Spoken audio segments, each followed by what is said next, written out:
Hello friends, welcome to only eyes foundation. सभी दोस्तों का बहुत बहुत स्वागत है। तो आज के सेशन में हम बात करने वाले हैं जो आपका क्लास 12 का लास्ट बुक बचा है, that is contemporary world politics. देखो, इंडिया का जो पॉलिटिक्स था आफ्टर इंडिपेंडेंस वो हम पढ़ चुके हैं कि कैसे जो नेशन बिल्डिंग के लिए चैलेंजेस थे वहां से शुरुआत हुई एंड कैसे वन पार्टी एरा डोमिनेंस था, वन पार्टी डोमिनेंस एरा था। देन उसके बाद कैसे कांग्रेस जो है वो डिक्लाइन हो गया, मल्टी पार्टी एंड बाकी इंदिरा गांधी के लिए 2-3 चैप्टर्स हमने उसमें पढ़े, है ना। हमने जाना था कि कैसे जो एक डेमोक्रेसी के लिए जो इमरजेंसी थी कैसे वह एक ब्लैक स्पॉट की तरह था। ठीक है, उसके बाद हमने वहां पर जो चर्चा अपनी खत्म की थी जब हमारी बुक एंड हो गई थी कि अब जो है वह 2024 के लोकसभा इलेक्शंस है। अब देखो, सेम उसी तरीके से हम जो शुरुआत है वह कंटेम्प्रेरी वर्ल्ड पॉलिटिक्स में जानते हो कहां से करेंगे। हम बात करेंगे, थोड़ा सा बैकग्राउंड लेंगे सेकेंड वर्ल्ड वॉर का, वहां से पूरा जो पॉलिटिक्स है वह स्टार्ट होगा। ठीक है, तो अब देखो, पहले पूरा एक बेसिक आइडिया समझो कि पहले तो इसमें 9 चैप्टर्स थे, बट 2023 में जो रिवाइज्ड एनसीईआरटी आ गई बच्चों, उस रिवाइज्ड एनसीईआरटी में ये जो चैप्टर्स है वे चैप्टर 7 कर दिए। फर्स्ट चैप्टर एंड ऑफ बायोपोलैरिटी की बात करता है। इसके पहले जो आपका रिवाइज नहीं था, मतलब जो रिवाइज के पहले वाला एडिशन था, उसमें फर्स्ट चैप्टर स्टार्ट हो रहा था द कोल्ड वॉर, है ना। कोल्ड वॉर से स्टार्ट था। तो हम देखेंगे बेसिकली कि ये जो कोल्ड वॉर एरा था आखिर ये क्या है। ठीक है, कोल्ड वॉर जो है वह क्या है, थोड़ा सा पृष्ठभूमि, थोड़ा सा बैकग्राउंड हम इसका समझेंगे ताकि आप कनेक्ट कर पाओ।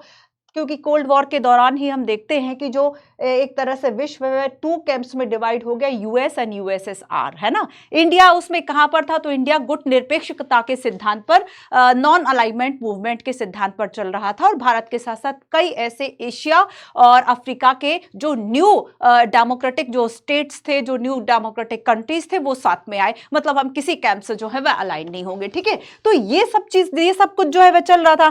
तो इन सब की शुरुआत जानते हो कहां से होती है कि जब सेकेंड वर्ल्ड वॉर का टाइम जानते हो क्या था, 1939 से लेकर 1945 तक। अब 1945 तक जब उसका एंड जानते हो कैसे हुआ, आपने जापान के हिरोशिमा और नागासाकी में आपने देखा अमेरिका ने बॉम्ब ड्रॉप कर दिया था, जबकि पता था कि जो जापान वो सरेंडर करने वाला है। ऐसे में बॉम्ब ड्रॉप करना अपना एक तरीके से मिलिट्री पावर, अपना न्यूक्लियर पावर जो है वो दिखाना था, पूरे वर्ल्ड में एक तरह से अपना डोमिनेंस स्थापित करने का भाव था ये अमेरिका का। वहां से चीजें शुरू होंगी और उसके बाद हम देखेंगे कि पूरे वर्ल्ड में 2 ऐसे कंट्रीज थे, एक था यूएस और दूसरा था रशिया। सोवियत यूनियन की हम बात करेंगे जिसमें कि रशिया डोमिनेंस कंट्री था। तो पूरा हम देखेंगे कि अब ये जो विचारधारा है ना, अब एक कोल्ड वॉर का एरा जो है वो शुरू हो गया 1945 से 1991 तक, जब तक कि जो कोल्ड वॉर है वह समाप्त नहीं हो गया। ये जो दौर था 45 से 91 तक, ये कोल्ड वॉर था। ये कोल्ड वॉर जो था ये था यूएस और यूएसएसआर के बीच में। यूएस जो कि कैपिटलिस्ट डेमोक्रेटिक था, यूएसएसआर जो कि सोशलिस्ट कम्युनिस्ट था। इन दोनों की जो डेमोक्रेसी और सोशलिज्म के बीच की जो लड़ाई थी, ये ज्यादा से ज्यादा कंट्रीज को अपने साथ अलाइन करना चाहते थे ताकि इनके रिसोर्सेज, इनका लैंड पावर और जो एक सहयोग है वो बढ़ जाए। तो ये सारी चीजें चलते चलते वॉर हमने देखा कि अब देखो, कोल्ड वॉर इसलिए कहा जाता है क्योंकि कभी भी यूएस और यूएसएसआर जो है वे सामने से ऐसे नहीं लड़े। अगर ऐसा हो जाता कि सामने से बेसिकली मिलिट्री को लेकर कोई झगड़ा हो जाता, दोनों न्यूक्लियर स्टेट, दोनों न्यूक्लियर पावर थे, और ये पता था कि अगर एक ने भी कोई गलती की, कोई न्यूक्लियर बम मारने की या कुछ भी इस तरह की, तो दूसरा शांत नहीं बैठेगा। दूसरा उतना तो आपका नुकसान कर ही देगा जो उसके पास बचे खुचे रहेंगे कि आप उसकी भरपाई नहीं कर पाओगे। कहना बहुत मुश्किल हो जाएगा कि विनर कौन था। और ऐसे में क्या हुआ कि कई जगह पर यूएस और यूएसएसआर दोनों आमने सामने खड़े रहे, बट डायरेक्ट जो वॉर है वह हुआ ही नहीं। तो एक वही बात हो जाती है ना कि जैसे हमारी किसी से बुराई है, हमें पता है कि पावरफुल है, हम कुछ कहेंगे वो भी कह देगा, या कभी कभी हमें ऐसा लगता नहीं हम भी गिल्ट में हैं, हमारी भी कुछ गलती है, तो हम सामने वाले से लड़ते नहीं है, बट हाँ एक मन मुटाव चला आता है कि एक आइडियोलॉजी में डिफरेंस है। बस वही मन मुटाव एक लंबे समय तक चलता रहा, पर प्रत्यक्ष रूप से लड़ाई कभी नहीं हुई। वो कोल्ड वॉर था। अब वो कोल्ड वॉर जब समाप्त होगा, हुआ क्या था कि जब ये कोल्ड वॉर स्टार्ट हुआ तो ऐसा नहीं होता कि कोई एक ऐसी घटना थी जो कि ये बता दे कि ये मतलब उसका एक प्रतीक टाइप का हो, एक सिंबल टाइप का हो। ऐसे में जर्मनी जो देश था ना, उसमें बेसिकली उसका जो सिटी बर्लिन था वो दो भागों में बट गया था। एक सिटी का दो भागों में बट जाना, एक देश का दो भागों में बट जाना, एक यूएस की तरफ और एक यूएसएसआर की तरफ। एक दीवार बना दी गई थी लगभग 150 किलोमीटर लंबी। जब वो दीवार गिरा दी गई लोगों ने, उसके बाद यूएसएसआर का विघटन का वो सिंबल माना जाता है। वहां से शुरुआत इस बुक में की गई। इसके पीछे का बैकग्राउंड वो था जो मैं अभी तक आपको बता रही थी। अब देखो, जब यूएसएसआर जो है वो डिसइंटीग्रेट हो गया, उसका विघटन हो गया, तो कुछ कारणों को समझेंगे। क्या कारण था? यूएसएसआर सोवियत प्रणाली जो है वह क्या थी? What is Soviet system? उसमें ऐसी क्या नेगेटिविटी थी, क्या उसके डिमेरिट्स थे कि लोगों को लगा कि नहीं, वेस्टर्न जो है या जो यूएस है वो अच्छा कर रहा है, हमें कैपिटलिस्ट डेमोक्रेसी को अपनाना है। यूएसएसआर का जब डिसइंटीग्रेशन हुआ तब क्या हुआ, उसके पीछे क्या कारण थे? इंडिया उन सब में कहा था। ध्यान रखना, कोल्ड वॉर में इंडिया कहां था? तो इंडिया नॉन अलाइनमेंट मूवमेंट जो है वो फॉलो कर रहा था, ठीक है। और फिर आगे हम देखेंगे कि जब हमने यूएसएसआर की बात की, सोवियत सिस्टम की बात की, तो सोवियत सिस्टम के साथ इंडिया कहां पर था? तो इंटरनेशनल रिलेशन के लिए बच्चों ये जो किताब है ना, आपको एक बेस देती है। क्योंकि अब जैसे कि हमने कोल्ड वॉर की मैंने आपको बिल्कुल छोटा सा ब्रीफ किया। अब एंड ऑफ बायोपोलरिटी की मैंने बताया कि 1991 दिसंबर 1991 बेसिकली एक वो डेट था, दिसंबर 19 जब यूएसएसआर का विक्टर। अब ध्यान रखना, अब दो पक्ष थे, एक पक्ष ने खत्म कर लिया खुद को, अब वो खत्म हो गया तो एक ही तो बचा। अब सही मायने में एक और जो आइडियोलॉजिकल एक जो वॉर है जो चल रहा था वो तो खत्म हो गया, बट हाँ एक क्वेश्चन जरूर शुरू हो गया। जैसे ही कोल्ड वॉर एरा का एंड होता है, टू पॉसिबिलिटीज निकलकर सामने आती है। पहली बात तो ये थी कि क्या अब जो विश्व है वह यूनिपोलर बन जाएगा, एक ध्रुवीय, और एक ध्रुवीय में यूएस जो है वह पावर में होगा। दूसरा, जो कि रशिया और इंडिया का भी मानना था कि एक मल्टीपोलर अब जो देश विश्व है वह बने, जिसमें एक से ज्यादा जो पावर्स हैं, जो देश है वह बेसिकली वर्ल्ड लेवल पर चीजों को कंट्रोल करें, ठीक है। तो यहां से हम एंड ऑफ बायोपोलरिटी का जो चैप्टर है वह आपका एंड हो जाता है इंडिया के साथ रिलेशन। सेकंड हम देखते हैं कि जब यूएस का, देखो अब इसमें दूसरा चैप्टर जो गायब हो गया यूएस के डोमिनेंस का। एक तो कोल्ड वॉर का गायब हो गया, दूसरा यूएस ने जब डोमिनेंस स्थापित कर लिया, ठीक है। बट मैं आपको ये थोड़ा सा बताऊंगी, तभी आप चीजों को कनेक्ट कर पाएंगे। एंड ऑफ बायोपोलरिटी, तो ये तो बता दो बायोपोलरिटी थी क्या, दो ध्रुवीयता आखिर थी क्या, टू कैंप्स थे क्या। इसलिए मैं कोल्ड वॉर से स्टार्ट करूंगी, है ना। फिर हम देखेंगे कि जब बेसिकली ये जो कोल्ड वॉर एरा है वह समाप्त हुआ, यूएसएसआर का डिसइंटीग्रेशन हुआ, उसके बाद जो कंटेम्प्रेरी सेंटर्स थे वो आखिर क्या थे उसको हम समझेंगे, है ना। कि आप देखेंगे कि इसमें बहुत सारे हम जो और सेंटर्स बने, जैसे कि हम यूरोपीय यूनियन की बात करेंगे, है ना। इस तरीके की पावर्स जो है वह हम देखेंगे, ठीक है। तो यूएस की जो हेजमनी है वह देखने के बाद हम इस सेंटर्स में बात करेंगे कि इंडिया का, देखो अब इंडिया का क्या रिलेशन यूएस से था, इंडिया का क्या रिलेशन यूएसएसआर से था, कोल्ड वॉर में जो इंडिया है वह कहां था। फिर उसके बाद हम इसमें देखते हैं कि चाहे हम यूरोपीय यूनियन की बात करें या और भी इस तरह के आसियान कंट्रीज की बात करें, ठीक है, चाहे हम चाइनीज इकोनॉमी की बात करें, तो इंडिया चाइना रिलेशन की बात करें, साउथ कोरिया की बात करें, ये सब कहां थे, इस सबको हम समझेंगे कंटेम्प्रेरी सेंटर ऑफ वर्ल्ड में। अब ऐसे ही अब देखो एशिया पढ़ना हमारे लिए बहुत इंपॉर्टेंट है। अब देखो आपको पूरे आईआर का, बच्चों पूरे आईआर का इंपॉर्टेंट है ये बुक, आपको आईआर को समझने के लिए, बेस को समझने के लिए। सो कंटेम्प्रेरी साउथ एशिया की जब हम बात करेंगे, हम इसमें देखेंगे कि इस समय जो दक्षिण एशिया उसमें क्या चल रहा था। तो what is south Asia, south Asia में कौन कौन से जो कंट्रीज है वह आते हैं, ठीक है। हम इसमें पाकिस्तान की भी बात करेंगे, मिलिट्री एंड डेमोक्रेसी, हम नेपाल की बात करेंगे, भूटान की बात करेंगे, इंडिया और उसके नेबर्स की बात करेंगे। तो ये सारी जो चर्चा है, कैसे पीस एंड कॉपरेशन था, ये सारी साउथ एशिया की बात हो गई। अब इसके आगे हम चलेंगे इंटरनेशनल ऑर्गेनाइजेशंस। अब देखो इंटरनेशनल ऑर्गेनाइजेशंस जो मर्ज होते हैं आखिर, जैसे कि हम बात करेंगे आईएमएफ की बात करें, वर्ल्ड बैंक की बात करें, है ना, यूएन की बात करेंगे, यूनाइटेड नेशंस की बात करेंगे, और यूएन और इंडिया को देखेंगे। यूएन में और एक करंट अफेयर से भी चीजों को जोड़ते हुए देखेंगे कि जो यूएन है, यूएन में परमानेंट सीट जो इंडिया की होनी चाहिए वह किस बेस पर, करंट अफेयर से अपडेट करते हुए पढ़ेंगे, ठीक है, इस वाले चैप्टर को। वर्ल्ड बैंक की बात करेंगे, मतलब बेसिकली जो भी ये इंटरनेशनल ऑर्गेनाइजेशंस थे वो कैसे उदय हुआ, वहां उन सब में इंडिया का क्या था। आप देखो हर एक पक्ष में इंडिया का क्या रोल था, ये बहुत इंपॉर्टेंट है, ठीक है। अब देखो नेक्स्ट हम देखेंगे security in the contemporary world, कि आखिर विश्व में बेसिकली जो एक सुरक्षा को लेके, अब इसमें इंटरनल और एक्सटर्नल सिक्योरिटी को हम पढ़ लेते हैं।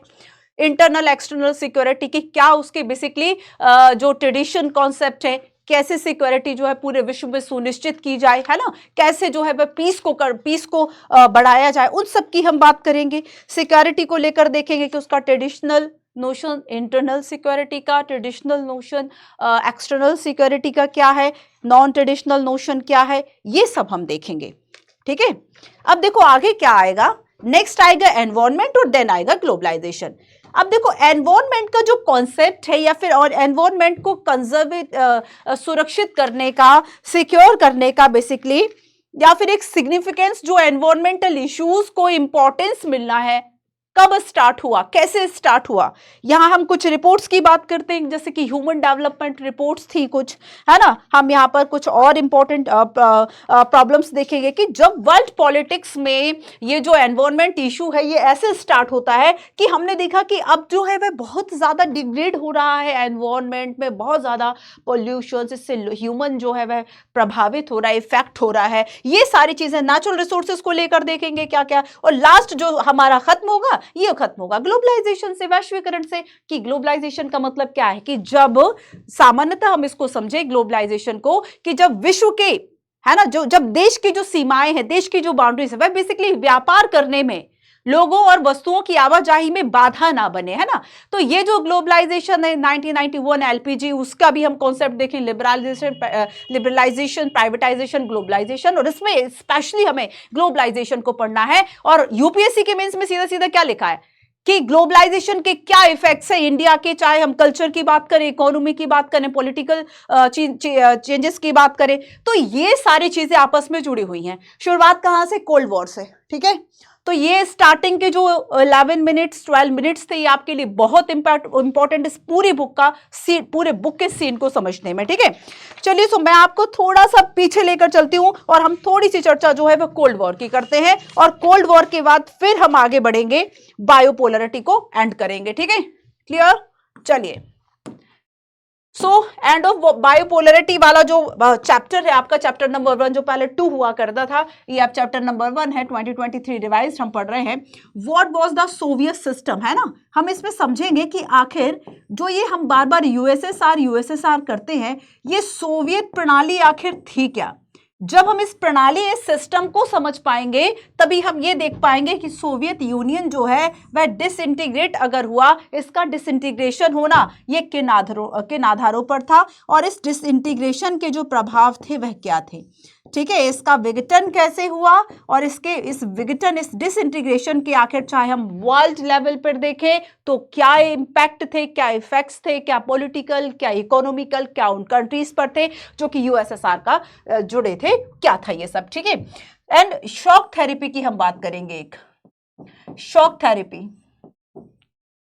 थेरेपी में हम देखेंगे कि आखिर ये था क्या, सबसे पहली बात, और दूसरा इसके भी कंसिक्वेंसेस आखिर क्या थे शॉक थेरेपी की भी, एंड लास्ट कि इंडिया का बेसिकली जो पोस्ट कम्युनिस्ट कंट्रीज थी इनके साथ क्या रिलेशन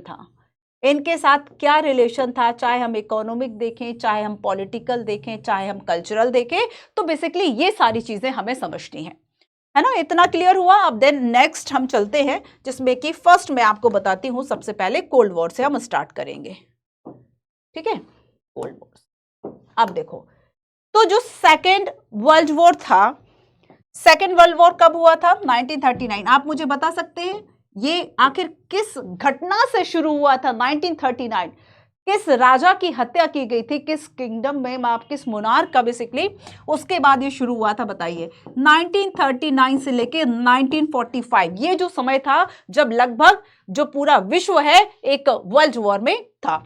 अब देखो आगे हम देखेंगे कि बेसिकली ये जो वर्ल्ड वॉर था वे 2 तरह के राष्ट्रों में हो रहा था। एक तो थे जिन्हें मित्र राष्ट्र कहा जाता था, मित्र राष्ट्र, ठीक है, अलाइड फोर्सेस, है ना।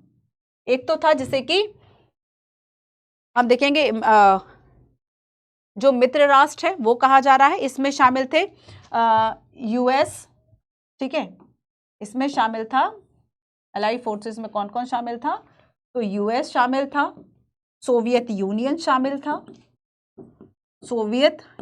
शामिल था, ब्रिटेन एंड फ्रांस शामिल था, ब्रिटेन एंड फ्रांस, और दूसरे जो राष्ट्र थे जिन्हें कि धुरी राष्ट्रों के रूप में जाना जाता था, ठीक है, धुरी राष्ट्र एक्सिस पावर। अब ये एक्सिस पावर कौन कौन से थे? ये एक्सिस पावर थे जर्मनी, इटली, जापान। मैं मुख्य देशों की बात कर रही हूं, जर्मनी, इटली एंड जापान। ठीक है, जर्मनी, इटली एंड जापान। अच्छा, क्या आपको फर्स्ट वर्ल्ड वॉर याद है? क्या आपको फर्स्ट वर्ल्ड वॉर याद है? 14 से 18, है ना? अगर हम फर्स्ट वर्ल्ड वॉर की बात करें, फर्स्ट वर्ल्ड वॉर 1914 से 1918 तक। ठीक है, ये फर्स्ट वर्ल्ड वॉर था। अब देखो बेसिकली जैसे ही सेकेंड वर्ल्ड वॉर जो है वह खत्म होता है और सेकेंड वर्ल्ड वॉर के बाद शुरू हो जाता है कोल्ड वॉर। आपको पता होना चाहिए सेकेंड वर्ल्ड वॉर जो है वह कैसे खत्म हुआ था। ये एंड हुआ था जब यूएस के द्वारा, ठीक है, जब यूएस के द्वारा जापान पर जो बॉम्ब है, एटॉमिक बॉम्ब है, ये ड्रॉप कर दिए गए थे।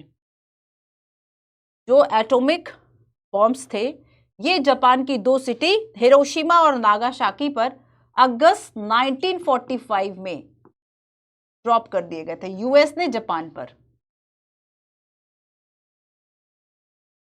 कहा जा रहा था कि भाई जब already US knew that Japan was about to surrender और उसके बाद भी ये करना अननेसेसरी था। और बेसिकली ऐसे में यूएस दिखाना क्या चाह रहा था? अपनी सुपरमेसी दिखाना चाह रहा था।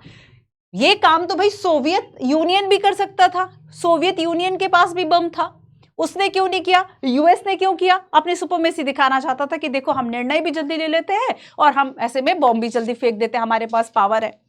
लेकिन आगे हम देखेंगे बेसिकली कि इसका जो कंसिक्वेंसेस हुआ सेकेंड वर्ल्ड वॉर का, और ऐसे में rise of 2 new power on the global stage, है ना? सेकेंड वर्ल्ड वॉर का जो एंड था, इसके एंड का जो कंसिक्वेंसेस था, जो प्रभाव था, ये प्रभाव जानते हो क्या था? कि विश्व के स्तर पे अब केवल 2 महाशक्तियां हैं, एक तो यूएस है और दूसरा सोवियत यूनियन। ठीक है, इसका कंसिक्वेंसेस क्या था? Rise of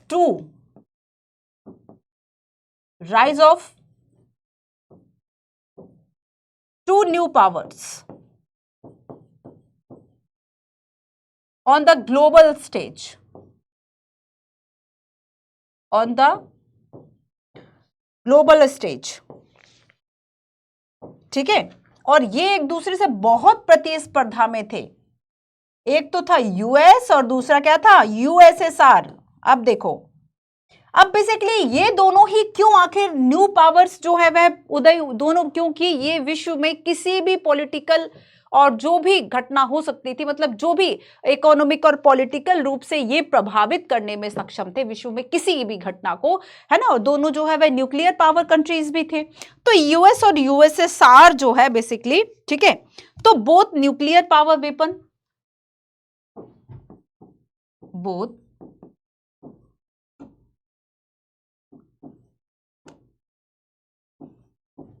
nuclear power weapon. ठीक है, साथ ही देखो, और दोनों ही ऐसे थे ना। अब देखो ये जो दोनों हम कहें कि दोनों जो राष्ट्र थे, ये दोनों ही फुल फ्लेज जो वॉर है ये एक दूसरे के साथ नहीं चाहते थे। फुल फ्लेज जो वॉर है ना, ये एक दूसरे के साथ नहीं चाहते थे। क्यों नहीं चाहते थे? क्योंकि दोनों शक्तिशाली थे। सो बेसिकली हम देखेंगे, अच्छा देखो, ये अगर फुल फ्लेज वॉर नहीं चाहते थे यूएस और यूएसएसआर, जो कि विश्व में 2 महाशक्तियों के रूप में उदय हुआ। महाशक्ति इनको क्यों कहा गया? क्योंकि ये विश्व में किसी भी राजनीतिक और आर्थिक घटना को, किसी भी देश की राजनीतिक और आर्थिक घटना को प्रभावित करने में सक्षम थे। सो बेसिकली इन दोनों के बीच में ये जो भले ही राइवलरी, एक प्रतिद्वंदिता जो है वो बहुत ज्यादा रही, बट जानते हो क्यों? क्योंकि इनको क्या पता था? एक सिद्धांत काम कर रहा था, है ना? हम इसको एक प्रिंसिपल, एक थ्योरी के रूप में जानते हैं। और ये बेसिकली था कि इनकी जो राइवलरी थी वो बेसिकली कोल्ड क्यों रही? तो ये बेसिकली एक लॉजिक ऑफ डिटरेंस था, लॉजिक ऑफ डिटरेंस, है ना? एक अपरोध का सिद्धांत जो है वह काम कर रहा था। अपरोध है ना, या रोक व संतुलन हम कह दें, दोनों रुके हुए के। और रोक व संतुलन का सिद्धांत या डेटरेंस जो थ्योरी है ये क्या कह रही थी, इसका ये कहना था कि बेसिकली दोनों अगर in the event of a nuclear war both side will be so badly harmed and that is will be declare one side or another as a winner। दोनों न्यूक्लियर पावर थे और ऐसे में अगर दोनों का युद्ध होता है दोनों को ठीक ठाक हानि होगी और ऐसे में ये बताना ही मुश्किल हो जाएगा कि विनर जो है वह कौन है, विजेता जो है वह कौन है। और इसलिए इनने कभी भी इन जो हम देखेंगे कि इन दोनों के बीच में एक जो राइवलरी, एक जो प्रतिद्वंदिता थी, ठीक है, यूएस और यूएसएसआर के बीच में जो बेसिकली हम देखेंगे कि एक प्रतिद्वंदिता जो रही, ये जो प्रतिद्वंदिता थी इसकी जो तासीर थी ना बेसिकली ये कैसी थी, ठंडी थी, कोल्ड,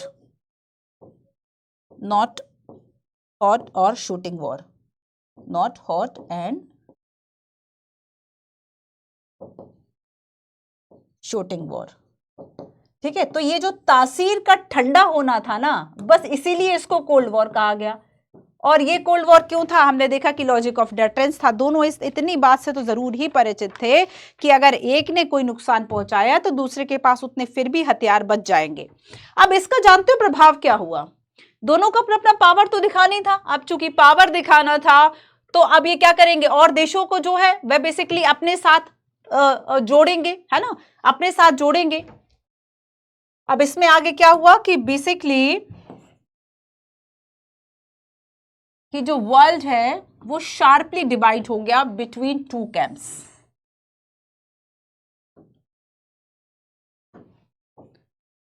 इन अ वर्ल्ड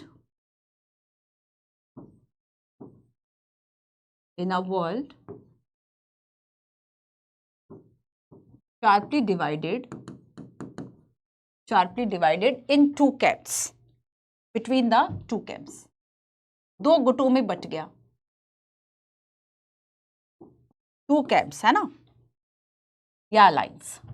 और ये जो टू कैंप्स थे, ये जो गुटबाजी हुई थी, इसमें एक तरफ तो था भाई यूएस, ठीक है, इसमें एक तरफ क्या था, यूएस था। अब यूएस ने क्या किया, यूएस ने किस विचारधारा को अपनाया, तो capitalist and democratic, capitalist plus democracy, ठीक है। और दूसरा जो खेमा बना, दूसरा जो ग्रुप बना, that is USSR, union of Soviet socialist, ठीक है। तो दूसरा जो खेमा बना इसने अपनाया सोशलिस्ट एंड कम्युनिस्ट, एक ही पार्टी हुआ करती थी, कम्युनिस्ट, है ना, ना कोई विपक्ष था ना कुछ, और सोशलिस्ट पर आधारित थी।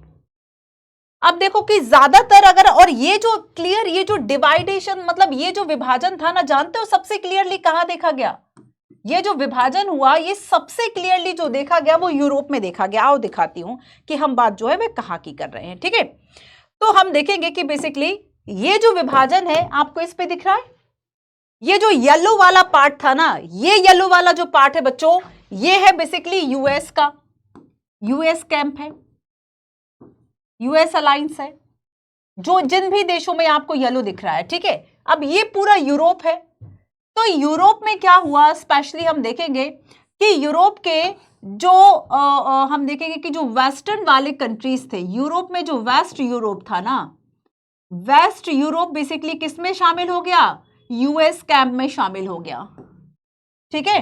और अगर हम ईस्ट यूरोप की बात करें तो जो ईस्ट यूरोपियन जो कंट्रीज थे ये शामिल हुए यूएसएसआर में। तो ये जो डिवाइड था ये सबसे ज्यादा कहां पर देखा गया था, सबसे क्लियरली देखा गया था कि कहां पे, यूरोप में इसका जो प्रभाव है, यूरोपियन कंट्री पे जो इसका प्रभाव है वो सबसे ज्यादा दिखाई दिया। तो जो ईस्टर्न यूरोप के कंट्रीज थे वो बेसिकली यूएसएसआर में आ गए, और ये जो पूरा ये जो इसको सोवियत सिस्टम कहा गया है ना, हम जानेंगे आगे कि व्हाट इज सोवियत सिस्टम। रुको जरा, तो यहां पर देखो कि यूएसएसआर में बेसिकली डोमिनेंस किसका था, रशिया का था। तो इसमें बेसिकली जानते यूएसएसआर में 15 रिपब्लिक्स थे, 15 है ना, 15 रिपब्लिक्स थे इसमें।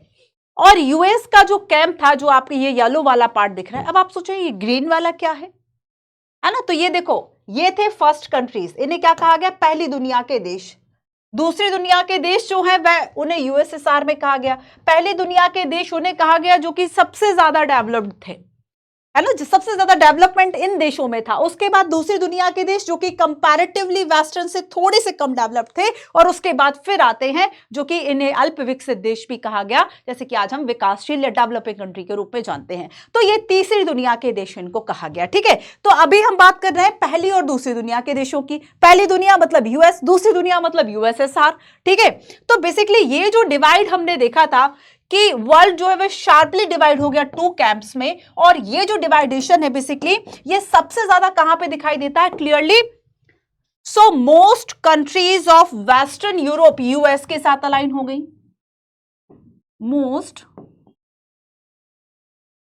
Most countries of western Europe, most countries of western जो यूरोप है ये यूएस के साथ अलाइन हो गई, है ना। और इन कंट्रीज ने, जानते हो यूएस ने क्या किया? एक संगठन बनाया जिसका कि नाम था नाटो। अभी आप रूस और यूक्रेन का जो विवाद देख रहे हैं, जो युद्ध देख रहे हैं, वो किस वजह से था? कि यूक्रेन नाटो में जाना चाहता था, है ना। तो नाटो, यू क्या किया कि यूएस के द्वारा जो नाटो संगठन है वह बनाया गया 1949 में, जिसको कि नॉर्थ अटलांटिक ट्रीटी ऑर्गेनाइजेशन कहा गया। इसका फुल फॉर्म क्या है?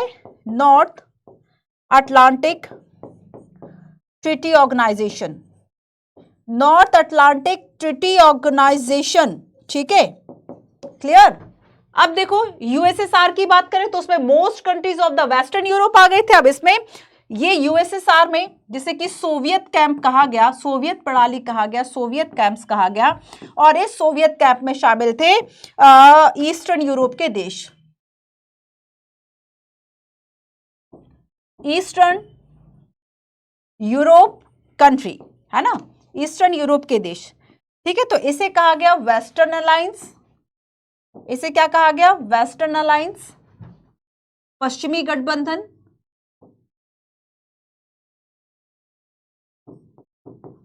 वेस्टर्न अलायंस, पश्चिमी गठबंधन।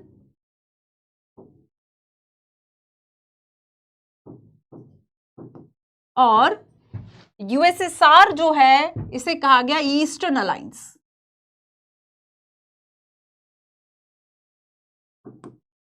ईस्टर्न अलायंस, पूर्वी गठबंधन, या पूर्वी खेमा या पश्चिमी खेमा, है ना, इस तरीके से ये इसकी वर्ड्स है। तो बेसिकली देखो कि अब यूएसएसआर ने क्या किया कि नाटो को बेसिकली काउंटर करने के लिए नाटो के उत्तर में क्या किया? एक वार्सा पैक्ट, एक वार्सा पैक्ट लेकर आए। काइंड ऑफ ऐसे ही मिलिट्री अलायंस था जैसे कि नाटो था 1955 में, ठीक है। अच्छा देखो कि बेसिकली ये जो नाटो संगठन बना और इसमें सभी जो सदस्य देश जो शामिल थे इस वेस्टर्न अलायंस में, है ना, उन्होंने अगर नाटो को ज्वाइन किया तो उसमें जानते हो नाटो बेसिकली एक कलेक्टिव एक सिक्योरिटी पर्पस से था कि अगर इन देशों में मान लीजिए उसमें जो भी जितने भी कंट्रीज थे, अगर एक देश पे हमला होता है तो वो सभी सदस्य देशों पे हमला होगा। अब ऐसे ही वार्सा पैक्ट में हुआ कि अगर यहां पर हमने देखा कि यूएसएसआर में अगर 15 रिपब्लिक्स जो है वह शामिल थे, यूएसएसआर में डोमिनेंस रशिया का था, बट यहां पर जानते हो क्या हुआ? इसमें भी वार्सा पैक्ट जो है इसके द्वारा, वार्सा जो पैक्ट है इसमें भी यही शामिल किया गया इस बात को कि हम कैसे जो है वह सुरक्षित रहेंगे। तो हम ये कह देते हैं कि चलो एक देश पे हमला करोगे मतलब हम सब पे, बाहुबली का सुना ना कि देवसेना को छू लिया मतलब बाहुबली की तलवार को छू लिया, बस वही वाली बात थी कि अगर आपने किसी भी जो भी वार्सा पैक्ट में जो सिग्नेटरी मेंबर्स है, जो यूएसएसआर के मेंबर्स है, अगर एक पे हमला करोगे तो सब पे हमला समझा जाएगा और सभी सदस्य देश जो है वह आपको आंसर देंगे। अब ऐसे में सिक्योर तो हो गए। अब देखो यहाँ पे भी बड़े ही स्ट्रांग लोग थे, यहाँ पे भी बड़े ही स्ट्रांग लोग थे। अब दोनों इस बात को भली भांति जानते थे कि अगर लड़ेंगे तो दोनों मरेंगे, सच्चा मत लड़ो, जियो और जीनो दो कॉन्सेप्ट, बस वही चला। और इसलिए कई बार ऐसे समय आया कि एक तरह से जैसे क्यूबा मिसाइल संकट भी देखेंगे, कुछ ऐसे हैं आगे कि दोनों एक दूसरे के सामने सेनाएं खड़ी रही, है ना, एक दूसरे के सामने बस मिसाइल इतनी रही, बस चली नहीं। उन्हें पता था कि अगर हम चलाएंगे तो सामने वाला भी कमजोर नहीं है, बस इसलिए लॉजिक ऑफ डिटरेंस जो है वह काम करता रहा, रोक और संतुलन जो है वह बना रहा। ठीक है, कभी भी जो इनके आला अधिकारी थे उन्होंने कभी नहीं कहा कि सामने जाओ और जाके लड़ जाओ, बस खड़े रहो कि सामने वाला आगे ना आए, बस ये एक तरीके से जो लॉजिक है वह चलता रहा। ठीक है, सो ये देखो, अब ये पश्चिमी गठबंधन, ये पूर्वी गठबंधन, इसने नाटो किया और इसने क्या किया, वार्सा पैक्ट किया। इसके द्वारा कैपिटलिस्ट और डेमोक्रेसी को अपनाया गया, तो यूएसएसआर ने सोशलिस्ट और कम्युनिस्ट को अपनाया गया। अब देखो तो बेसिकली ये ना एक आइडियोलॉजिकल वॉर भी था। ये क्या था, ये एक आइडियोलॉजिकल वॉर भी था, आइडियोलॉजिकल वॉर। और ये वॉर किसके बीच में था, पूंजीवादी और समाजवादी के बीच में। पूंजीवादी वर्सेस समाजवाद। पूंजीवाद कहता है प्राइवेटाइजेशन की अनुमति देता है, समाजवाद कहता है नो प्राइवेटाइजेशन, प्राइवेटाइजेशन को अबॉलिश कर देता है, खत्म कर देता है प्राइवेटाइजेशन को। सारी चीजें सारे जो रिसोर्सेज है उस पे सरकार का अधिकार होगा, ये सारी चीजें। पूंजीवाद जो है वह कंपटीशन की भावना को बढ़ाता है, वह कहता है कि ठीक है प्राइवेटाइजेशन होने दो, जो मार्केट चीजें हैं वो बेसिकली प्राइवेट और ये सब कंट्रोल करेंगे। ये सारी चीजें चल रही थी। तो ये ना केवल एक सामने से एक कोल्ड वॉर की तरह बल्कि एक आइडियोलॉजिकल वॉर की तरह भी काम कर रहा था। और ये ज्यादा से ज्यादा देशों को अपने साथ इसलिए मिला कि देखते हैं आखिर कौन जीतता है, देखते हैं किसकी विचार। देखो कोई आपकी विचारधारा अपना ले, इसका मतलब क्या है, आपकी विचारधारा ज्यादा पावरफुल है। अब यहाँ पर इन दोनों देशों में ज्यादातर ये चल रहा था कि देखते हैं कितने जो विश्व है, कितने जो लोग हैं वो हमारी विचारधारा को अपनाते हैं। और अगर देखो जो भी डेवलपमेंट जो भी ज्यादा करेगा, चाहे यूएसएसआर करे या फिर यूएस करे, तो ये माना जाएगा कि ये आइडियोलॉजिकली वॉर जो है वह जीत गए। अगर कैपिटलिस्ट देश जो है वो ज्यादा तरक्की करता है, जैसे कि उन्होंने की भी, काफी तरक्की की कैपिटलिस्ट कंट्रीज ने, है ना। आगे हम देखेंगे कि यूएसएसआर का जो डिसइंटीग्रेशन हुआ था ना, जो विघटन हुआ था, उसमें एक इंपॉर्टेंस था, एक साइकोलॉजिकल फैक्ट था कि लोग इस बारे में अवेयर हो गए थे कि ज्यादा टेक्नोलॉजिकल और ज्यादा जो कम्युनिकेशन को लेकर या कुछ भी हम एडवांसमेंट थे वो यूएस में था, यूएसएसआर में नहीं था। डिसइंटीग्रेशन का एक बहुत बड़ा कारण था। जैसे कि हम कहते हैं कि एक पॉलिटिकल तो ठीक है कि साइकोलॉजिकल जो एक स्ट्रेस है और एक मनोवैज्ञानिक दबाव लोगों पे पड़ गया था कि नहीं, यूएस के जो कंट्रीज हैं या यूएस जो ये वेस्टर्न जो अलायंस है ये ज्यादा तरक्की कर रहे हैं, तो एक बैकवर्डनेस जो है वो फील कर गए थे लोग। उन्होंने कहा कि ठीक है भाड़ में जाए, हमें इस तरह का कोई अलायंस नहीं बनाना है। विघटन हो गया, ये एक one of the most reason था। ठीक है, one of the most reason. अच्छा ये देखो बच्चों, इसके अलावा क्या पूरा देश पश्चिमी और पूर्वी गठबंधन में भी था? इंडिया इसमें कहां था? तो इंडिया नॉन अलाइनमेंट मूवमेंट में था। इंडिया इसमें कहां था?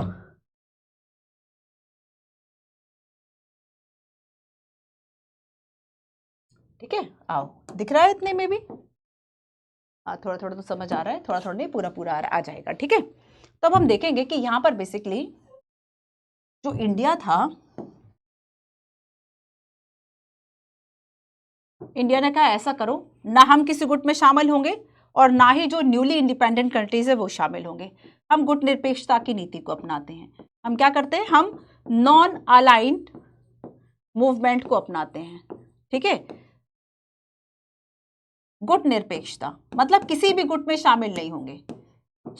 गुट निरपेक्षता की जो नीति है इसको अपनाया, और इवन ना केवल इंडिया बल्कि बाकी कंट्रीज से भी कहा। जो न्यूली इंडिपेंडेंट कंट्रीज थे उन सब ने खुद को दोनों खेमों से दूर रखा। Newly independent countries a way of staying out of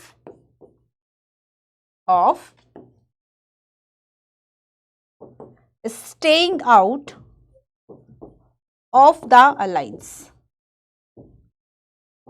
alliance है ना, गुटबाजी से दूर रहना, staying out of the alliance. और स्पेशली ये अलायंस जो 2 कैंप्स का बन रहा था ना, इन 2 कैंप्स से दूर रहना। हालांकि हम देखेंगे कि डॉक्टर अंबेडकर और कुछ हमारे यहाँ जो कम्युनिस्ट दल के नेता थे वो ये चाहते थे कि हम भी डेमोक्रेटिक है, यूएस भी डेमोक्रेटिक है, तो हमें तो यूएस के साथ जाना चाहिए, हमें यूएस के गुट में शामिल हो जाना चाहिए। बट इंडिया का ये मानना था कि अगर हमने ऐसा किया या न्यूली इंडिपेंडेंट कंट्री ऐसा जो है करते हैं तो वो फिर से गुलाम हो सकते हैं, फिर से वहां पर जो कॉलोनी है, ब्रिटिश कॉलोनी है, फिर ये सब बन सकती हैं। और इस वजह से हमने नॉन अलाइनमेंट जो मूवमेंट है उसको हमने अपनाया। ठीक है, क्लियर? तो ये थी एक पृष्ठभूमि बच्चों, आप आई होप आप समझ गए होंगे। अब हम चलते हैं what was the Soviet system, है ना। What was the Soviet system? So हमने पहली, दूसरी, तीसरी दुनिया के देशों की बात कर ली। अब बस हमें सोवियत सिस्टम की बात करना है और सोवियत सिस्टम में एंड ऑफ बायोपोलैरिटी। देखो अब हमने देखा कि ये बेसिकली एक दीवार है।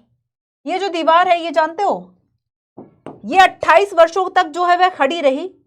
ये हम देखेंगे कि बेसिकली 1961 से 1989 तक रही।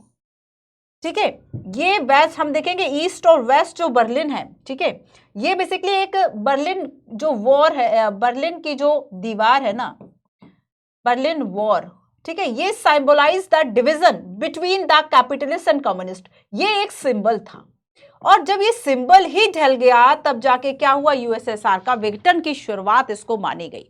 ठीक है, अब देखो आगे हम देखेंगे कि बेसिकली बर्लिन वॉल जो है, वॉर की अगर हम बात देखें तो ये कोल्ड वॉर को बहुत ही ग्रेटेस्ट सिंबल था। इसको टॉपल्ड बाय पीपल इन 1980, लोगों के द्वारा इसको जो है वह ढा दिया गया। 1989 की ये बात थी और जब इसको गिराया गया तब ये माना गया कि अब जो ये दो कैंपों के बीच में, सोशलिस्ट और कैपिटलिस्ट के बीच में ये जो विचारधारा थी, जब ये बेसिकली ये दीवार इसका सिंबल है, अगर इस दीवार को ही गिरा दिया मतलब अब वो विचारधारा खत्म हो गई।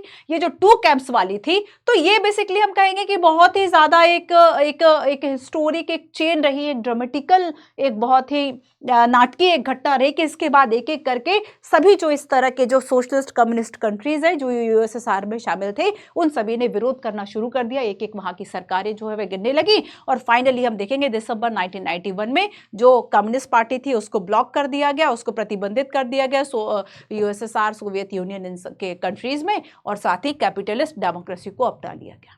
ये थी पूरी कहानी। अब इसके बीच में हम एक एक चीज करके पढ़ेंगे। ठीक है, देखो सबसे फर्स्ट हम पढ़ते हैं व्हाट इज सोवियत सिस्टम, है ना। सबसे पहले तो देखो कि ये सोवियत कंट्रीज हैं और सोवियत सिस्टम में लगभग 15 जो गणराज्य हैं, 15 देश इसमें शामिल थे, जैसे कि Russia, Estonia, Latvia, Lithuania, Belarus, Ukraine, ठीक है, Moldova, Georgia, Armenia, Azerbaijan, Kazakhstan, Uzbekistan, Turkmenistan, Kyrgyzstan and Tajikistan. ठीक है, तो ये सारे जो कंट्रीज है बेसिकली बच्चों ये सब इसमें शामिल थे। इसे कहा गया यूएसएसआर। ठीक है, इसे क्या कहा गया, यूएसएसआर। यूएसएसआर जो है इसे कहा गया union of Soviet socialist, USSR, union of Soviet socialist, Samajwadi Soviet गणराज्य, समाजवादी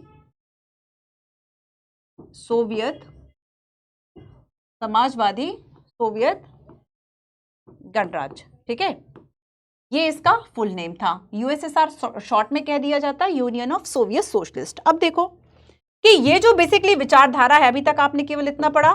सो ये जो सिस्टम है वह क्या था यूएसएसआर का, है ना। पहले मैं थोड़ा सा आपको बता दूं फिर मैं सारी चीजें जो है मैं लिखवाती हूं। ठीक है, पहले आओ हम थोड़ा सा इसमें पढ़ते हैं। So the union of Soviet socialist republics, USSR, ये जानते हो कब अस्तित्व में आते हैं, जब सोशलिस्ट जो रिवॉल्यूशन है वह होता है। रूस की क्रांति आपने सुनी 1917 की, 1917 रूस की क्रांति।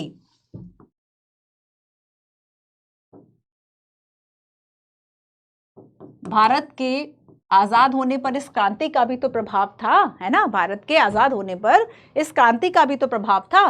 तो यूनियन ऑफ सोवियत सोशलिस्ट की हम बात करेंगे तो ये शुरुआत कहां से होती है, जो सोशलिस्ट रेवोल्यूशन था रशिया इन 1971, वहां से जो है बेसिकली ये जो आइडिया है वह स्टार्ट होता है। अब देखो ये जो आइडिया था वह किससे इंस्पायर्ड था, ये इंस्पायर्ड था सोशलिज्म से। ये इंस्पायर्ड था किससे, सोशलिज्म से इंस्पायर्ड था और ये अपोज करता था कैपिटलिस्ट को, पूंजीवाद के खिलाफ था, समाजवाद को इसको बढ़ावा देना था। क्योंकि पूंजीवाद में बेसिकली क्या हो रहा था कि कहीं ना कहीं जो सेंट्रलाइजेशन है वेल्थ का वह हो रहा था, निजी लोग जो है वह ज्यादा लाभ कमा रहे थे, बाकी लोगों को उतना लाभ नहीं हो रहा था। तो यहां पर क्या है कि कैपिटलिस्ट जो है उसको अपोज करता है। And need for an egalitarian society, एक पूरा समाज जो है वह लगभग समान हो, तो समतावादी समाज की जो बात है वह करता है। ठीक है, and this was perhaps the biggest attempt in human history to abolish the institution of private property. केवल यही होता कि चलो सोशलिस्ट जो है वह केवल गवर्नमेंट का या फिर पब्लिक प्रॉपर्टी या फिर इस तरह की चीजों को बढ़ावा दे रहा है, बट ये अबॉलिश करने की बात कर रहा है प्राइवेट जो भी इंस्टीट्यूशंस हैं, है ना। इसे बेसिकली क्या कह रहा है कि ये जो है वह इनको अबॉलिश किया जाए और सोसाइटी को बेसिकली प्रिंसिपल ऑफ इक्वालिटी के बेस पर चलाया जाए, एक समता मूलक समाज जो है वह बनाया जाए, बहुत ज्यादा वेल्थ का कंसंट्रेशन जो है वह एक जगह ना हो, ठीक है। तो सोवियत सिस्टम में हम देखेंगे कि केवल पॉलिटिकल सिस्टम जो इसमें अपनाया गया कि एक ही पार्टी थी जो कि थी कम्युनिस्ट पार्टी, एक ही पार्टी थी जो कि कम्युनिस्ट पार्टी थी, साम्यवादी पार्टी थी जो कि सोशलिस्ट को फॉलो कर रही, सोशलिज्म को फॉलो कर रही थी, ठीक है। और देखो इसमें बेसिकली इसमें जो इकोनॉमी जो प्लान की जा रही थी, जो कंट्रोल की जा रही थी, वो सब स्टेट का कंट्रोल था, सब कुछ स्टेट का कंट्रोल था, ठीक है। चलो आओ समझते हैं आगे। So what was the Soviet system?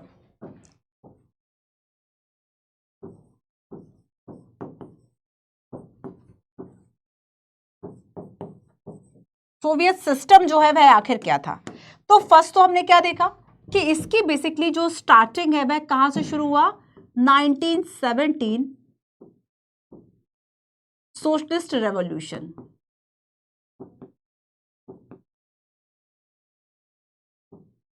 Socialist revolution Russia, ठीक है, यहां से जो है वह स्टार्ट होता है। इसके अलावा ये किसको प्रमोट कर रहे हैं, inspired by idea of socialism, idea of socialism, है ना। और अगर समाजवाद का मतलब क्या होता है कि जो गवर्नमेंट है बेसिकली जो स्टेट है उसका कंट्रोल होगा इकोनॉमी में, चाहे प्रोडक्शन हो एंड बाकी सारी एक्टिविटीज। तो idea of socialism and opposed to capitalism and opposed to capitalism, ठीक है। साथ ही ये एक समता मूलक समाज की बात करते हैं, एक इक्विलिटेरियन सोसाइटी की बात करते हैं, ठीक है। और ये जो सोसाइटी है basically based on principle, society जो है बेस्ड ऑन इक्वालिटी। तो ये बेसिकली इक्वालिटी की बात जो है वह ज्यादा करते हैं, ठीक है।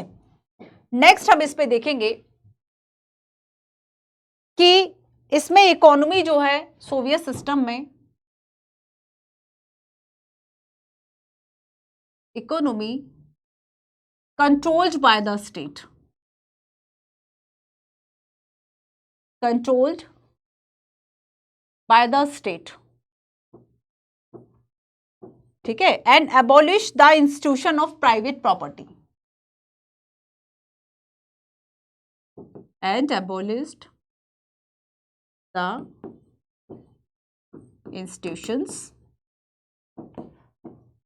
institution of private property। क्योंकि इसमें ये माना जाता है कि जो बेसिकली इनइक्वालिटी की जो मेन रूट मेन कॉज जो है ना वो प्राइवेट प्रॉपर्टी या प्राइवेट ऑनरशिप है। अगर प्राइवेट ऑनरशिप ना रहे तो बेसिकली हम एक इक्वालिटी की जो इक्वल सोसाइटी जो है उसकी बात कर सकते हैं, ठीक है। अगर हम यहाँ पे पॉलिटिकल सिस्टम देखेंगे तो केवल यहाँ पे वन पार्टी सिस्टम था। अगर हम इसमें पॉलिटिकली बात करें तो पॉलिटिकल यहां पर केवल वन पार्टी थी, that is communist, communist party थी, ठीक है। और साथ ही याद रखना कि कम्युनिस्ट पार्टी के अलावा यहां पर किसी भी तरह का जो विपक्ष था वो नहीं था। नो अदर पॉलिटिकल पार्टी और opposition, no other political party और opposition.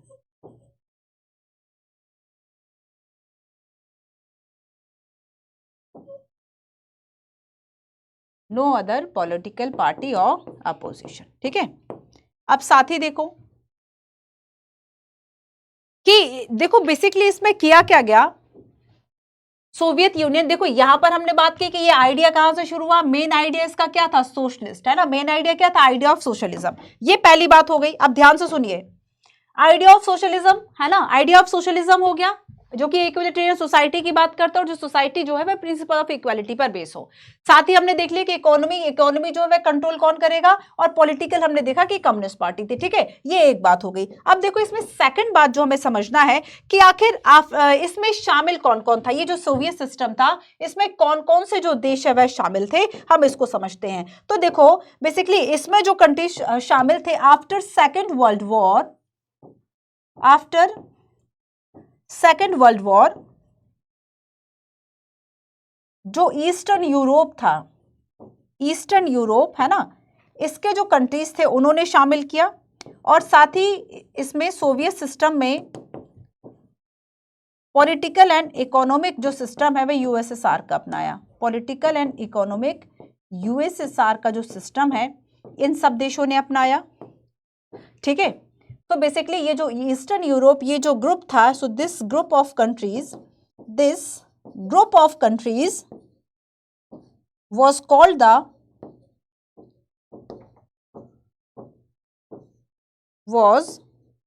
called the second world or socialist bloc, Samajwadi खेमा। So the group of countries was called the second world, मतलब दूसरी दुनिया के देश इनको कहा गया सेकेंड वर्ल्ड, जो मैंने आपको दिखाया था, द सेकेंड वर्ल्ड और द सोशलिस्ट ब्लॉक, समाजवादी खेमे के देश है ना, सोशलिस्ट ब्लॉक जो है इसको कहा गया। और इन्होंने क्या किया था, वार्सा पैक्ट को ज्वाइन किया था। ये जो कंट्रीज थे इन्होंने क्या किया हुआ था, वार्सा पैक्ट, ठीक है, वार्सा पैक्ट को, वार्सा जो मिलिट्री अलायंस था इसको ज्वाइन किया हुआ था। ये सोवियत सिस्टम की दो तीन मुख्य, अब दो बातें और समझना है हमें कि ये ग्रेट पावर कैसे बना और उसका नेगेटिव क्या है। सोवियत सिस्टम है तो केवल अच्छी अच्छी बातें थोड़ी जाननी, हमें ये भी तो जानना है कि अब ये जो सोवियत सिस्टम बना इसमें कुछ नेगेटिविटी भी थी, ठीक है। पहले ये ग्रेट पावर कैसे बना उसको हम देखते हैं, ठीक है। अच्छा देखो, सोवियत सिस्टम नो डाउट एक ग्रेट पावर था, सारी चीजों में उसने अच्छी तरक्की की, लेकिन अगर हम फर्स्ट वर्ल्ड कंट्रीज की बात करें, पहली दुनिया के देशों की बात करें, तो कंपैरेटिवली उनसे जो है वह काफी पीछे था। क्वालिटी की अगर हम बात करें कि प्रोडक्शन तो बहुत था, आयरन स्टील काफी था, रिसोर्सेज काफी थे, ठीक है, कम्युनिकेशन में, टेक्नोलॉजी में काफी आगे था यूएसएसआर। बस जैसे ही कंपैरिजन होगा वेस्टर्न कंट्रीज से, वेस्टर्न ब्लॉक से, कैपिटलिस्ट ब्लॉक से, पूंजीवादी खेमे से, वैसे ही इसको अपनी बैकवर्डनेस का एहसास होने लगा। बट बाकी विश्व के, बाकी दुनिया के देशों से ये काफी आगे था, अमेरिका से पीछे था, ठीक है। तो बस यहाँ पर कुछ बातें यही समझते हैं कि आखिर क्या क्या जो था वह इशू था, और इसमें सोवियत सिस्टम में दो बातों को समझ लिया है ना, आगे और दो तीन बातें इंपॉर्टेंट। सोवियत सिस्टम को एक बार हम समझ गए, फिर आप बाकी चीजों को भी आसानी से समझ जाओगे, ठीक है। तो देखो इसमें जो सोवियत यूनियन है ये ग्रेट पावर कैसे बना उसको थोड़ा सा हम जानते हैं। दो चार पॉइंट्स जो हैं वह आप इसमें लिख लीजिए। जैसे कि फर्स्ट हम देखेंगे कि communication and network,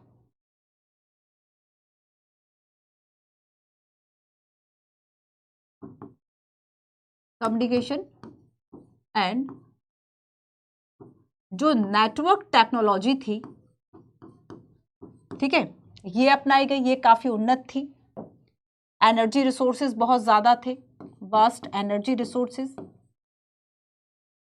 energy resources होंगे, आपने टेक्नोलॉजी भी विकसित कर ली इसमें, जैसे कि हम आयरन स्टील की बात करेंगे, है ना, काफी मात्रा में थे आयरन एंड स्टील।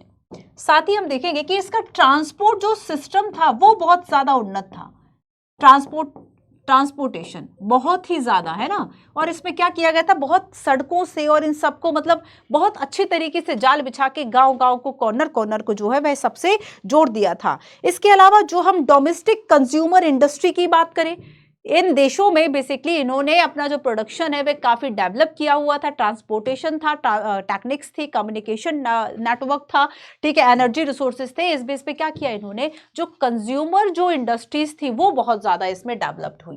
तो इसमें जो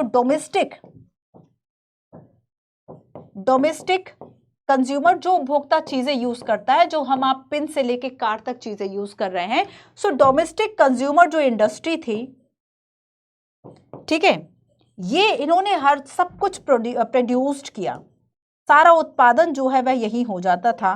तो produced everything pins to car, ठीक है। अगर हम एक नॉर्मल सेफ्टी पिन की बात करें, छोटी सी सेफ्टी पिन से लेके जो कार तक है वो सब डिजाइन किया करते थे। इसके अलावा देखो, बट एक प्रॉब्लम थी, प्रोडक्शन तो ठीक होता था, जो प्रॉब्लम थी वो था क्वालिटी इशू। ठीक है, इन्हें भी ये बात तो जो है वह समझ में आती थी कि हमारे जो क्वालिटी है, ठीक है, जो ये प्रोडक्शन की जो क्वालिटी थी ना, ये यूएस की ज्यादा बेटर थी। यूएसएसआर से कहें तो ज्यादा बेहतर किसकी थी? यूएस की जो क्वालिटी है वो ज्यादा अच्छी थी। ठीक है, सो इसके अलावा देखो, quality did not match with US countries या वेस्टर्न अलायंस के जो कंट्रीज थे। ठीक है, तो क्वालिटी यूएस की अच्छी थी। अब आगे देखो कि यूएसएसआर ने जो सिस्टम अपनाया, इसमें एक अच्छी बात जानते हो क्या थी? कि लोगों को कम से कम एक मिनिमम स्टैंडर्ड ऑफ लाइफ का जो वादा है वह किया। और मिनिमम स्टैंडर्ड ऑफ लाइफ में जैसे कि एजुकेशन है, जैसे कि हेल्थ की बात करें, जैसे कि ड्रिंकिंग वाटर की बात करें, कई इस तरह की जो फैसिलिटीज हैं वह दी है ना। तो यहां पर देखो, सोवियत यूनियन में क्या किया गया कि USSR ensure a minimum standard of life,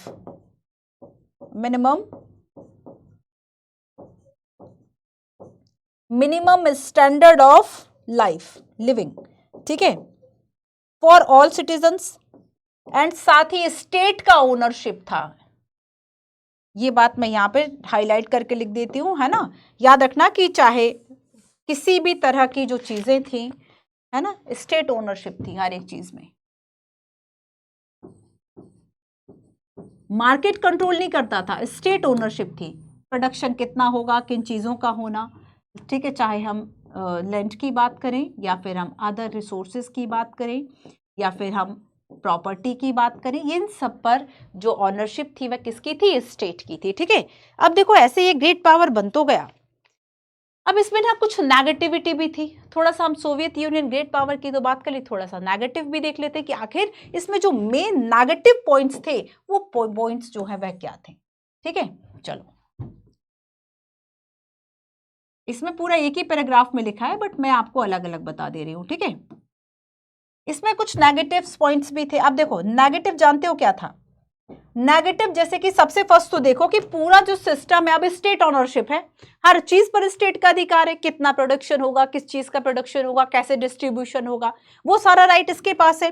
तो बेसिकली देखो कि जो स्टेट है, state become a very authoritarian and bureaucratic. State इतना ज्यादा नौकरशाही का एक जो शिकंजा है बहुत ज्यादा टाइट हो गया। ठीक है, वेरी ब्यूरोक्रेटिक एंड ऑथोरिटेरियन ठीक है।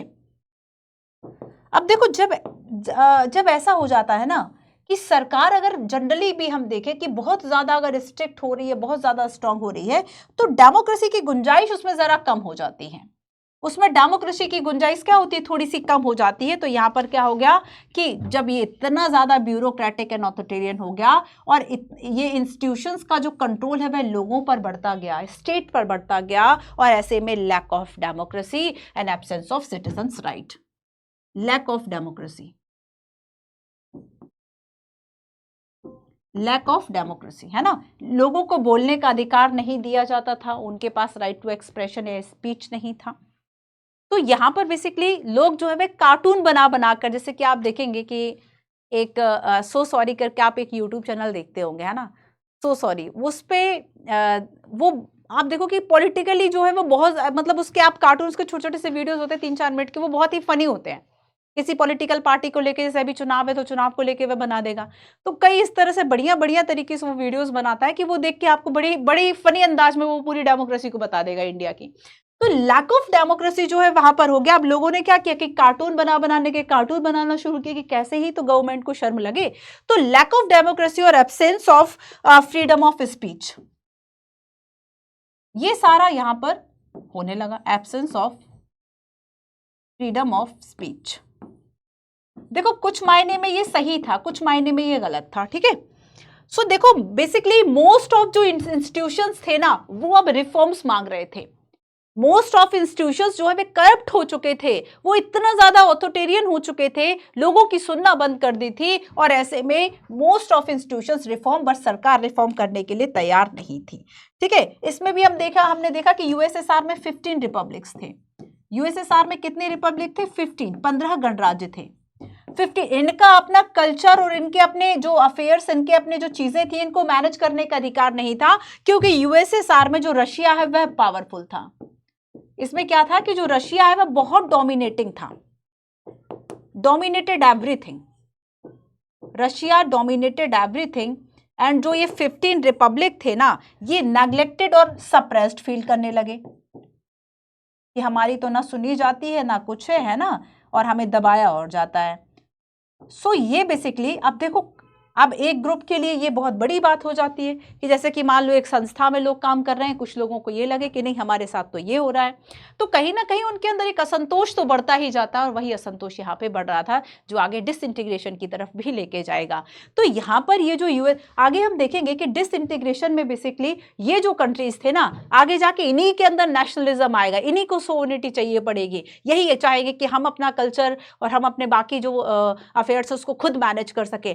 तो वो एक नेशनलिज्म तो जो था ना, वो आगे जाके इसको, और जैसे कि हमने देखा कि मोस्ट ऑफ द इंस्टीट्यूशंस ऐसे हो गए थे कि अगर वो इतने ज्यादा ऑथोरिटेरियन हो गए थे, लोगों की सुनना बंद के, वो सभी रिफॉर्म्स मांग रहे थे, बट कहाँ रिफॉर्म करना था यूएसएसआर को। तो इसमें क्या किया कि रशिया जो बेसिकली है, इसमें नॉमिनेटेड सिचुएशन में था।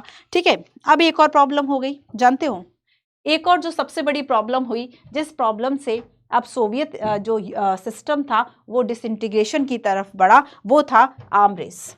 ठीक है, वो क्या था? आर्म रेस था।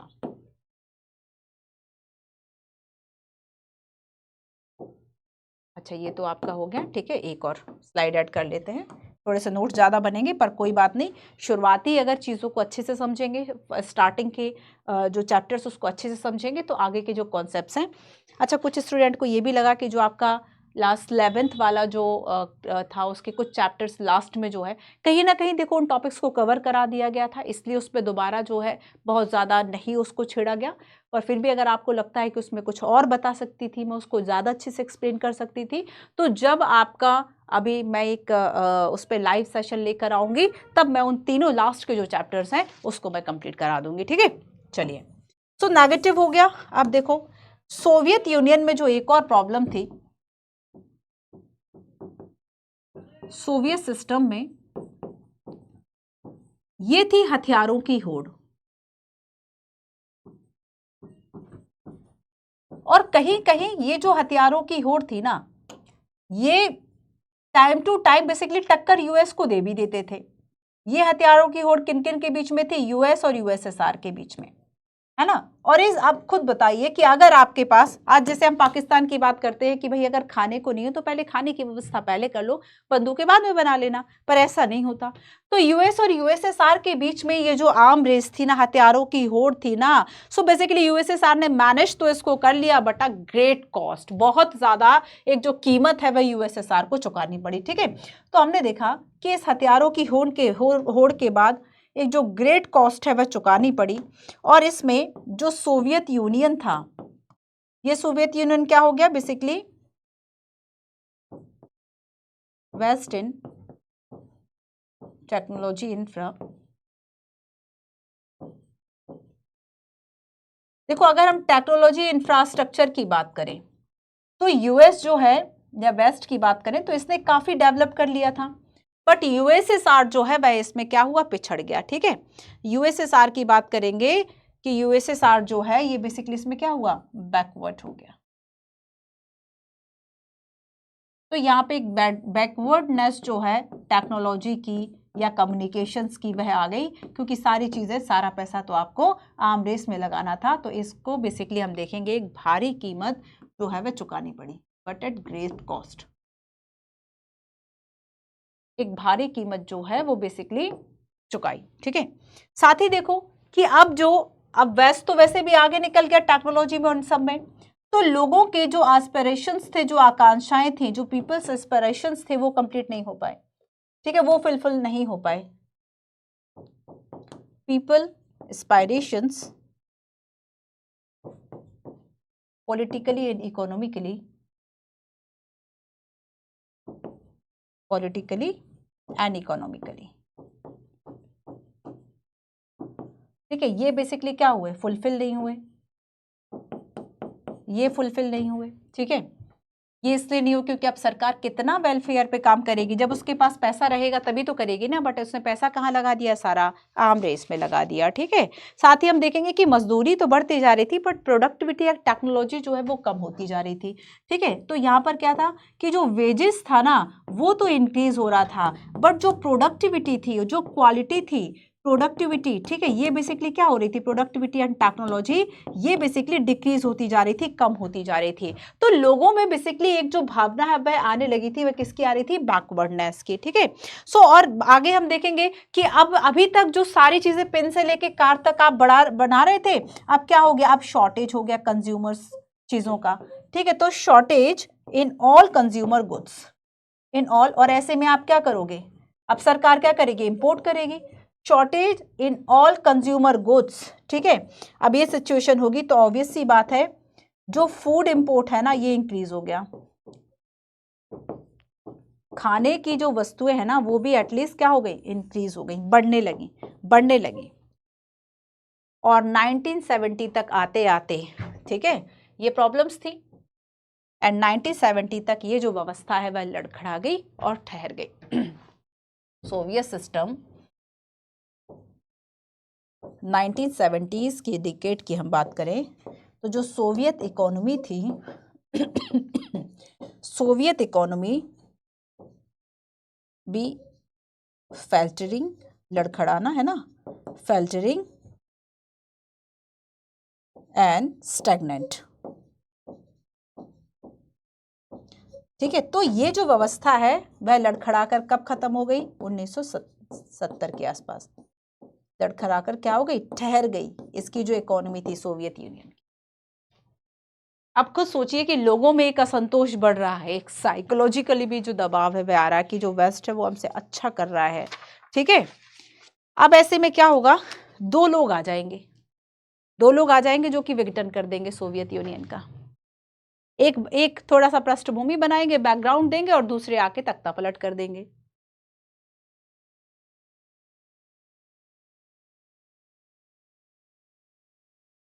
ठीक है, चलो अब देखो, अब आगे एक बार फिर से देख लो कि अभी हमने समझा कि जो सोवियत सिस्टम है आखिर वह क्या है ना, USSR, union of social Soviet. अब देखो फिर से ध्यान से सुनो, शुरुआत कहां से होती है, socialist revolution Russia, idea of socialism. ठीक है, बहुत अच्छी बात है, इक्वलिटेरियन सोसाइटी, एक समतामूलक समाज की बात कर रहे थे, बट एक प्राइवेट जो संपत्ति थी उसको हटाने की बात करते हैं। इकोनॉमी सारी स्टेट के द्वारा कंट्रोल हो रही थी, इसी में आगे जाके ऑथोरिटेरियन ब्यूरोक्रेटिक सिस्टम बन गया जो कि रिफॉर्म मांग रहा था, इन्होंने रिफॉर्म नहीं किया। ठीक है, पॉलिटिकली हमने देखा कि कम्युनिस्ट पार्टी थी, कोई और पॉलिटिकल पार्टी नहीं थी, और जो ईस्टर्न यूरोप के कंट्रीज जिन्होंने वार्सा पैक्ट ज्वाइन किया था उन्होंने क्या किया, उन्होंने बेसिकली इन कंट्रीज को सेकंड वर्ल्ड के जो देश है वह कहा जाने लगा। ग्रेट पावर इसलिए बना क्योंकि कम्युनिकेशन टेक्नोलॉजी जो है वह सब बड़ी अच्छी बात है ना, लेकिन इसके अलावा इसने बाकी पूरे रेस्ट ऑफ द वर्ल्ड जो है उससे काफी तरक्की की, लेकिन अगर हम यूएस की बात करें तो यूएस से आगे नहीं बढ़ पाया। ठीक है, सो वास्ट एनर्जी रिसोर्सेज थे, ट्रांसपोर्टेशन, कम्युनिकेशन, अच्छा नेटवर्क था, सारी चीजें थी, डोमेस्टिक कंज्यूमर इंडस्ट्रीज भी काफी जो है वे ग्रो कर रहे थे, बूम कर रहे थे। ठीक है, पिन से लेके कार तक बनाया जा रहा था, बट फिर वही कंपैरिजन कि यूएस से कंपैरिजन कर रहे थे तो बैकवर्डनेस महसूस हुई, उतनी क्वालिटी नहीं थी चीज़ों में जो क्वालिटी अमेरिका में थी। सो यूएसएसआर ने बेसिकली इस बात को एक वेलफेयर स्टेट के रूप में ये काम करता था कि कम से कम एक मिनिमम जो लिविंग स्टैंडर्ड है वो लोगों के लिए सुनिश्चित करते, जैसे कि हम हेल्थ की बात करें, फूड की बात करें, ठीक है, थोड़ा बहुत शेल्टर की बात करें, ये सारी चीज़ें। एंड नेगेटिव इसमें क्या थे, ब्यूरोक्रेटिक ऑथोरिटेरियन हो गया था, लैक ऑफ डेमोक्रेसी हो गया था, absence of freedom of speech हो गया था, 15 रिपब्लिक्स थे जो कि नेग्लेक्टेड एंड सप्रेस्ड फील कर रहे थे, यूएसएसआर बस नहीं, यूएसएसआर में रशिया का डोमिनेंस था, बस वो नहीं कर रहा था, बाकी 14 कर रहे थे। तो यहाँ पे सोवियत सिस्टम आगे जा जाके और कैसे बिगड़ा कि आर्म रेस के चलते इसने एक ऐसी ग्रेट कॉस्ट चुकाई कि ना ही लोगों की जो पॉलिटिकल एंड इकोनॉमिक जो एस्पिरेशंस थी ना ही वो फुलफिल होती हैं। ठीक है, और एक बैकवर्डनेस का एहसास भी होने हो गया। सबसे बड़ी बात तो यही थी कि बैकवर्डनेस का एहसास लोगों को होने लगा था। टेक्नोलॉजी इंफ्रा में यूएस जो है वो काफी तरक्की कर चुका था, वेजेस बढ़ गए थे, प्रोडक्ट प्रोडक्टिविटी कम हो गई थी, शॉर्टेज हो गया था कंज्यूमर गुड्स का, है ना, फूड जो है वह इंपोर्ट करने पड़ते थे। और 1970 तक आते आते अब ये जो व्यवस्था है वह अब लड़खड़ाने लगती है। अब आगे चलेंगे, दो लोगों की बात है यहां पर, ठीक है, दो लोगों की बात जो है बेसिकली हम करेंगे। आप देखोगे कि ये जो हिस्सा है वो रशिया का है, जो आपको ये वॉयलेट कलर दिख रहा है, ठीक है, ये रशिया का हिस्सा था। और आपने देखा कि यूएसएसआर के जो बाकी कंट्रीज थे, ठीक है, वो फिर बाकी डिसइंटीग्रेशन के बाद हम देखेंगे कि रशिया इसमें रह जाएगा, बाकी जो कंट्रीज हैं वो इससे हट जाएंगे। सो अब ये जो डिसइंटीग्रेशन की हम तरफ बढ़ेंगे, और इसमें दो लोगों का नाम आता है, एक आता है गोर्बाचेव और दूसरा आता है बोरिस येल्त्सिन। अब देखो गोर्बाचेव जो है, ध्यान से सुनिएगा, जो गोर्बाचेव है वहां से उनकी शुरुआत कैसे हुई कि 1970 के आसपास की बात हो रही थी कि व्यवस्थाएं जो है वह लड़खड़ा गई, गिर गई। 1980 से क्या हुआ कि अब जो यूएसएसआर के जो महासचिव थे वो अब बदले गए, जनरल सेक्रेटरी बनते हैं, और उन्होंने इस सिस्टम में रिफॉर्म करने की जो बात है वह कही। गोर्बाचेव क्यों? अपने रिफॉर्म्स के लिए। उन्होंने कहा कि हमें डेमोक्रेटिक रिफॉर्म करना है, उन्होंने कहा कि नहीं, हथियारों पे कम होड़ लगानी है, हमें कम्युनिकेशन अगर बैकवर्डनेस है हम उसको ठीक करने का प्रयास करते हैं, ठीक है।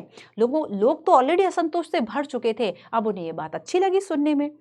अब देखो जो नीतियां हैं वो कुछ ऐसी बनने लगी कि अब हमें वेस्ट से बहुत कट्टरता से अलग नहीं होना है, जो वेस्ट के कंट्री से, उससे हम अपने जो रिलेशंस थे उसको थोड़ा सा नॉर्मल करेंगे, ये बात भी इसमें शामिल थी, है ना। तो डेमोक्रेटिक रिफॉर्म्स की बात थी, इकोनॉमिक पॉलिटिकल रिफॉर्म्स की बात इन्होंने कही गोर्बाचेव ने, और इसका जो रिजल्ट है जानते हुए क्या हुआ कि जो यूएसएसआर के बाकी जो कम्युनिस्ट जो कंट्रीज थे उनमें एक जो प्रोटेस्ट है वह अपनी ही गवर्नमेंट के खिलाफ छिड़ गया, जो कम्युनिस्ट गवर्नमेंट थी उसके खिलाफ जो प्रोटेस्ट है वह होने लगे। अब जब प्रोटेस्ट होने लगे तो जो सोवियत गवर्नमेंट्स थी, जो सोशलिस्ट गवर्नमेंट्स थी, वो भी इतनी कमजोर नहीं थी, एक बार उन्होंने भी जो है कूप कर लिया, चेंजेस जो है वह कर लिया, तख्ता पलट कर दिया। उन्होंने तख्ता पलट के अब लोग मानने वाले थे क्या? वो स्वतंत्रता का स्वाद चख चुके थे, उन्हें पता था कि रिफॉर्म्स हो सकता है और हमें कैपिटलिस्ट डेमोक्रेसी अच्छी लग रही है, हमें सोशलिस्ट और सोशलिस्ट जो है वह अच्छा नहीं लग रहा, कम्युनिस्ट, ठीक है। तब ऐसे में क्या हुआ, लोगों ने प्रोटेस्ट, लोग पुरानी व्यवस्था के साथ चलना बिल्कुल भी नहीं चाह रहे थे। अब गोर्बाचेव ये स्वाद तो दे ही गए थे कि भाई स्वतंत्र हम हो सकते हैं। एक और व्यक्ति आ जाता है, जो पॉपुलर मूवमेंट लोगों की इच्छाओं से आता है, फिर से एक तख्ता पलट हो जाता है, पॉपुलर गवर्नमेंट आती है, वो उसका प्रमुख बनता है, जो कि था बोरिस येल्त्सिन, ठीक है। बोरिस येल्त्सिन जब ये आते हैं, बेसिकली जब ये आते हैं, और इन्होंने क्या किया, अभी तक यूएसएसआर के पास जो है वह सारा पावर, यूएसएसआर में भी जो हमने देखा कि किस तरीके से जो एक शक्ति थी वह रशिया के पास थी, वह डेमोक्रेटिक था। अब इनके द्वारा जो सरकार बनाई गई उसमें जो पावर्स थे वह शिफ्ट किए गए सभी रिपब्लिक्स की तरफ। और दिसंबर 1991 में लीडरशिप ऑफ येल्त्सिन, वही येल्त्सिन जिन्होंने फिर से जो है पॉपुलर मूवमेंट से आते हैं, लीडर बनते हैं, नेशन हीरो बनते हैं, उन्होंने क्या किया, रशिया, यूक्रेन और बेलारूस, जो 3 मेजर रिपब्लिक्स थे, रशिया, यूक्रेन, बेलारूस, है ना, रशिया, यूक्रेन और बेलारूस, इन तीनों ने मिलकर यूएसएसआर के डिसइंटीग्रेशन की घोषणा कर दी, यूएसएसआर के डिसबैंडेड की घोषणा कर दी, समाप्ति की घोषणा कर दी। और ऐसे में क्या हुआ, कम्युनिस्ट पार्टी को बैन कर दिया गया, कैपिटलिस्ट एंड डेमोक्रेसी को अडॉप्ट कर लिया गया, और साथ ही जो रशिया है उसको एज अ सक्सेसर है, एक उत्तराधिकारी के रूप में जो रशिया है इसको चुना गया, रशिया को सक्सेसर, उत्तराधिकारी, और यूएन की जो सिक्योरिटी काउंसिल थी उसमें एक परमानेंट जो सीट है वह रशिया की है। फिर क्या हुआ, रशिया ने जो बाकी इंटरनेशनल ऑर्गेनाइजेशंस और जो ट्रीटीज थी उन सबको साइन किया, उन सब में साथ में आया, सभी को एक्सेप्टेड किया, ठीक है। तो ये थी पूरी कहानी। अब चलो इसको मैं नोट करा देती हूँ। तो इसमें बेसिकली 1-2 लोगों का हाथ रहेगा, एक तो रहेगा गोर्बाचेव, मिखाइल गोर्बाचेव, और दूसरे जो है वे येल्त्सिन रहेंगे, ठीक है। आइए पहले मैं आपको थोड़ा सा और बता देती हूँ, फिर लिखवा देती हूँ, 1-2 बार अगर चीजें हो जाएगी आपको याद हो जाएगा आसानी से, ठीक है। अब देखो मिखाइल गोर्बाचेव जो है ये जनरल सेक्रेटरी बनते हैं, और यहाँ पर बेसिकली 1985 की बात थी, इन्होंने क्या किया, कुछ रिफॉर्म्स की बात की, है ना, और इन्होंने देखा कि ये जो रिफॉर्म्स है बेसिकली अब ये जरूरी है, जैसे कि इंफॉर्मेशन एंड टेक्नोलॉजी रेवोल्यूशंस को लेके, के, ठीक है। और साथ ही इंडिया ने normalise relation with the West and democratise and reform the Soviet Union, ठीक है। ये सारे काम जो है वह इन्होंने करना शुरू किए। तो ये अब ऐसे में बेसिकली हमने क्या देखा कि सोवियत ब्लॉक में जो भी सोवियत ब्लॉक के कंट्रीज थे, पूर्वी खेमे या सोवियत खेमे के जो देश थे, उन्होंने क्या किया, प्रोटेस्ट करना शुरू किया, है ना। उन्होंने क्या किया, प्रोटेस्ट करना शुरू किया। चलिए यहाँ तक आपने समझ लिया। थोड़ा सा नोट्स बनाते हैं। तो इसमें दो लोगों की बात है, एक तो है मिखाइल गोर्बाचेव, ठीक है, जो 1985 के आसपास यूएसएसआर के जनरल सेक्रेटरी बने, महासचिव बने,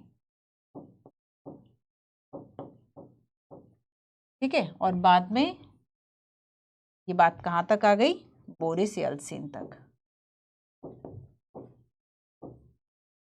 केवल मेन कीवर्ड्स ही लिखवाऊंगी, है ना, जो कि एक नेशन हीरो के रूप में आए थे सामने, एक नेशन हीरो के रूप में सामने आए थे, है ना, पॉपुलर मूवमेंट के द्वारा या पॉपुलर चॉइस पर, ठीक है। तो ये जो डिसइंटीग्रेशन का जो पॉइंट था, ये गोर्बाचेव से शुरू हुआ, जो कि जनरल सेक्रेटरी बने। इन्होंने इकोनॉमिक यूएसएसआर में economic, political and technology, democratic लिख लेते हैं ना, economic, political and democratic reform की बात कही, डेमोक्रेटिक रिफॉर्म। और इसमें क्योंकि अब ये क्या कर रहा था कि हथियारों की होड़ की वजह से, है ना, आर्म रेस की वजह से यूएसए पिछड़ता जा रहा था। तो जो टेक्नोलॉजी रिफॉर्म है, इंफॉर्मेशन टेक्नोलॉजी रिफॉर्म रेवोल्यूशन, इस सब की बात कही। साथ ही normalise the relation with the west country, normalise relation with west, मतलब यूएस के जो कंट्रीज थे उनसे अब दुश्मनी या कट्टरता ना निभाई जाए, उनके साथ अपने रिलेशन को नॉर्मल किया जाए। एंड इसका रिजल्ट क्या था, इसका रिजल्ट था कि प्रोटेस्ट शुरू हो गए थे, जो ये करना चाहते थे वो होने लगा था, है ना। तो इसका बेसिकली रिजल्ट के रूप में क्या सामने आया कि जो ईस्ट यूरोपियन कंट्री थे, ईस्ट यूरोपियन जो कंट्रीज थे, ये प्रोटेस्ट करने लगे थे, ठीक है। अब लेकिन एक कूप होता है, इनको हटा के फिर से जो कम्युनिस्ट गवर्नमेंट है वह आती है, और वो आ ही नहीं पाती, अपने पैर नहीं जमा पाती। लोगों ने इतने ज़्यादा प्रोटेस्ट और चीज़ें की, और ऐसे में क्या हुआ कि अब एक 1991 के आसपास हमने देखा एक तख्तापलट हुआ कम्युनिस्ट पार्टी का, ठीक है। इसके बाद हमने देखा कि यहाँ पे प्रोटेस्ट हुआ, और इसका एक और कारण ये हुआ कि एक के बाद एक जो सरकारें हैं वे गिरने लग गई थी इन 15 गणराज्यों में, ठीक है। सो यहाँ पर east European country protest against their government and communist regime collapsed one after another. So 1991 में एक बार फिर कम्युनिस्ट पार्टी ने कूप किया, तख्तापलट किया, लेकिन लोग बिल्कुल भी नहीं चाहते थे कि ओल्ड स्टाइल से अब रूल किया जाए। सो नेशन हीरो के रूप में बोरिस येल्त्सिन जो है वह आते हैं पॉपुलर इलेक्शन से, ठीक है, लोगों की चॉइस से। नेशन हीरो, पॉपुलर इलेक्शन, लोगों के द्वारा बेसिकली इनको चुना गया था, है ना। So power begin to shift from the Soviet centre to republic. तो अब इन्होंने क्या किया कि जो पावर्स था वो सोवियत यूनियन टू रिपब्लिक्स, ये शिफ्ट किया इन्होंने, ठीक है, शिफ्ट किया। एंड दिसंबर 1991 कौन कौन देश शामिल है? December 1991 leadership of Yeltsin, Russia, Ukraine and Belarus.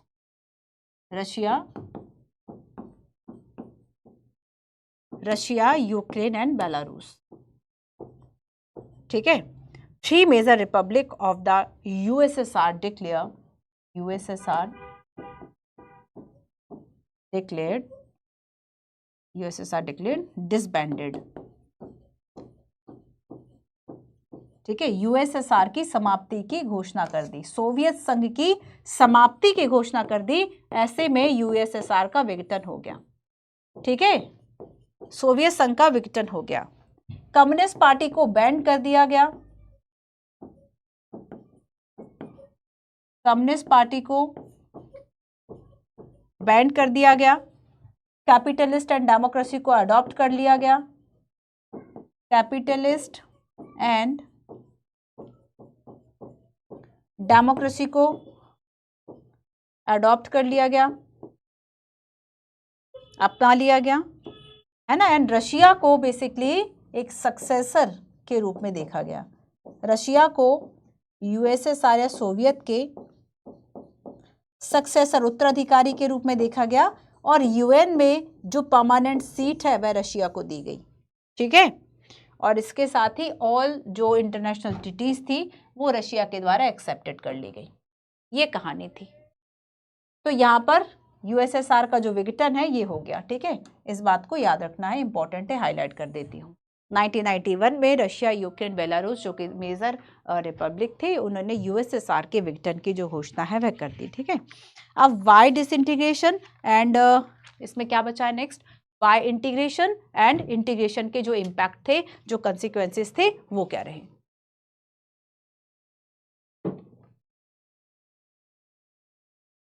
चलिए अब देखो, डिसइंटीग्रेशन की बात करें तो कुछ सडनली तो डिसइंटीग्रेट नहीं हुआ। हमने शुरुआत से ही देखा कि कैसी कैसी प्रॉब्लम्स चल रही थी। जो शिकंजा है वह ब्यूरोक्रेटिक और अथॉरिटेरियन जो है वह होता जा रहा था। तो फर्स्ट हम यही देखेंगे कि क्या, how did the second most powerful country in the world suddenly disintegrated. क्या ये पॉसिबल था कि अचानक से इसका विघटन हो जाता था या फिर पहले से ही पृष्ठभूमि चल रही थी। This is a question worth asking, not just to do understand the Soviet Union end of communism, but also because it is not first and may not the last political system to collapse. तो इसके कुछ unique features जो थे वो हमने देखे थे, है ना। और हम ये इस बात को जानते हैं कि किस तरीके से जो इंटरनल वीकनेस है वो होने लगी थी। और ये जो इंटरनल वीकनेस थी वह किसकी थी, इंस्टीट्यूशंस की थी। हर एक इंस्टीट्यूशन जो है वह रिफॉर्म मांग रहा था, बट किसी तरह का जो रिफॉर्म है वह नहीं किया गया था। Soviet political and economic institutions, इनमें रिफॉर्म्स की जरूरत थी। ठीक है, साथ ही सेकेंड हमने जाना था कि लोगों के जो एस्पिरेशंस थे, the aspirations of the people, इसको भी अचीव करने में फेल रहा था ये, है ना। और ये भी रिस्पॉन्सिबल रहा कोलैप्स होने में। इसके अलावा इकोनॉमिक स्टैग्नेशन, है ना, स्थायी रूप, मतलब जो वित्तीय, एक तरह से कहे कि इकोनॉमी जो है वह एक ठहर सी गई थी, जैसे कुछ ना हो रहा हो, ठहराव। कभी कभी जीवन में भी ऐसा लगता है कि हम अब कोई तरक्की नहीं करें, एक ठहराव सा आ गया, है ना। तो यहाँ पर एक जो स्टैग्नेशन वाली जो स्थिति है वो बेसिकली आ चुकी थी। कंज्यूमर, वही जो हम इसके पहले पढ़ चुके, कंज्यूमर की जो चीज़ें थी, कंज्यूमर जो प्रोडक्ट्स थे उसकी शॉर्टेज होना। ठीक है, और इसके अलावा बहुत सारे ऐसे जो प्रश्न हैं वो इस पे उठने लगे थे। ठीक है, अब देखो एक और हम देखेंगे कि हमने देखा कि ये जो इकोनॉमी का जो स्टैग्नेशन था इसके पीछे क्या कारण था कि आपके पास जो रिसोर्सेज थे, आपने इस रिसोर्सेज को कहाँ यूज किया था, मिलिट्री में। आपने इस रिसोर्सेज को आर्म्स के लिए यूज किया हुआ था, है ना, कि हथियार बना लो, या तो हथियार बना लो या फिर टेक्नोलॉजी कर लो। ठीक है, तो अगर मेंटेनिंग न्यूक्लियर मिलिट्री में आपने रिसोर्सेज का यूज किया तो इकोनॉमी में तो आप डाल ही नहीं पाए। इसके अलावा हम देखेंगे कि जो ऑर्डिनरी सिटीजन्स थे वो बेसिकली अब थोड़ा सा उनको वो ज्यादा नॉलेजेबल हो गए थे। ठीक है, अब ये जो नॉलेजेबल थे सिटीजन्स, ये इनको किस बात का नॉलेज हो गया था भाई, economic advancement of the West, economic advancement, advancement, है ना। और ये एडवांसमेंट किसकी थी, यूएस की थी, ये वेस्ट की थी। अब लोगों को लगा कि हम तो पिछड़ते ही जा रहे हैं, इससे अच्छा ये सिस्टम ही छोड़ दो। ठीक है, एंड साथ ही इन जो एक बैकवर्डनेस है ना, एक पिछड़ेपन का जो एहसास है, बैकवर्डनेस, ये भी हो गया था कि जो वेस्ट के कंट्रीज है वो हमसे बहुत आगे हैं। ठीक है, so reality of its backwardness and political and psychology, जैसे ही बैकवर्डनेस का जो है वह एहसास होता है तो एक पॉलिटिकली, ठीक है, एक पॉलिटिकली एंड साइकोलॉजिकली जो आपको एक आघात है वह लगता है।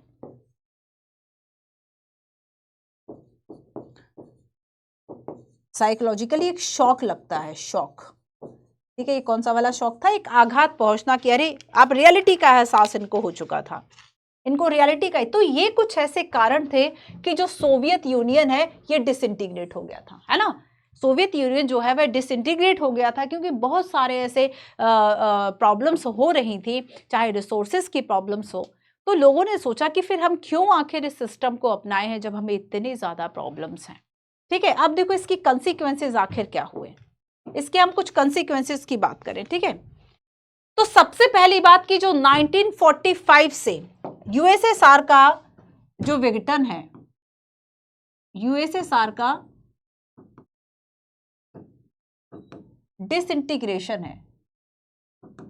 ठीक है, तो इसका सबसे फर्स्ट हम देखेंगे कि इसका जो रिजल्ट है वह क्या हुआ। तो पहले जो दो कैंप में बटा हुआ था यूएस एंड यूएसएसआर, अब एक तो रहा ही नहीं, यूएसएसआर नहीं रहा, तो ऐसे में एंड ऑफ कोल्ड वॉर हो गया, नहीं हो गया? And of cold war era. ये कौन सी एरा थी? जो 1945 से चली आ रही थी, वो 1991 दिसंबर में खत्म हो गया। फर्स्ट ये था।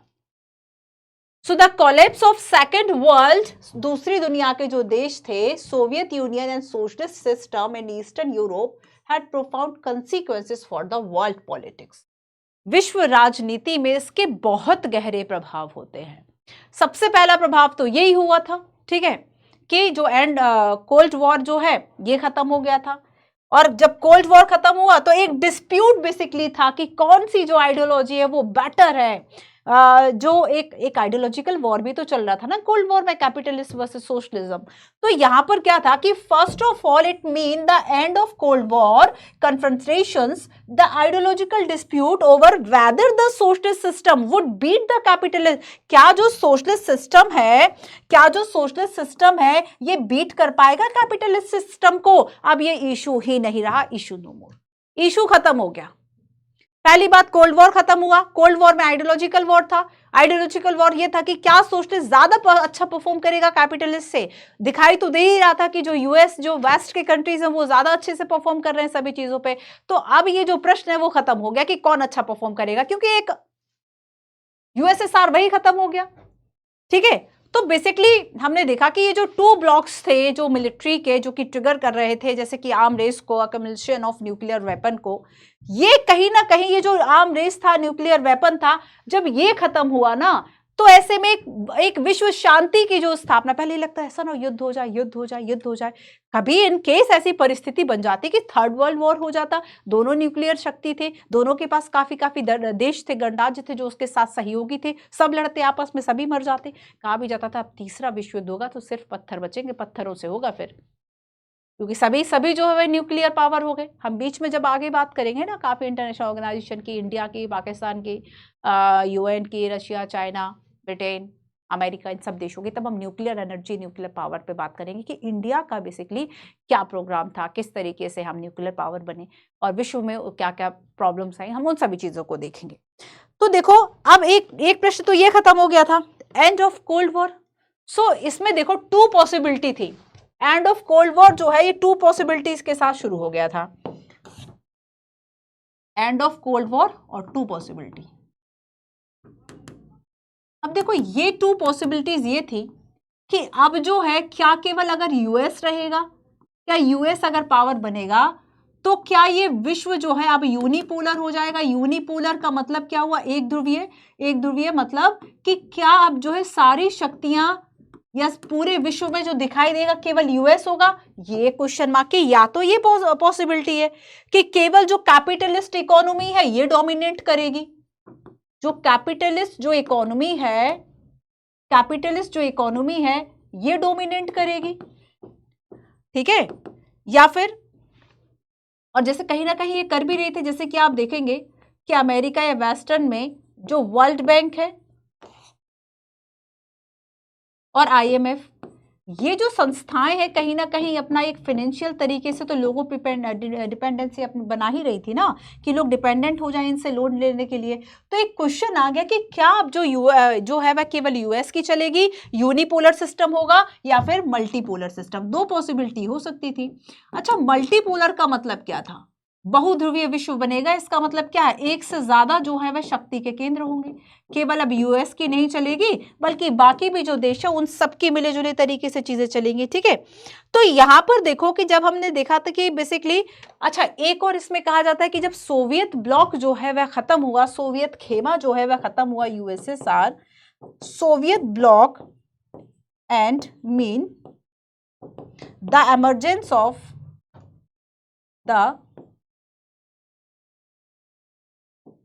emergence of many new countries, many new countries।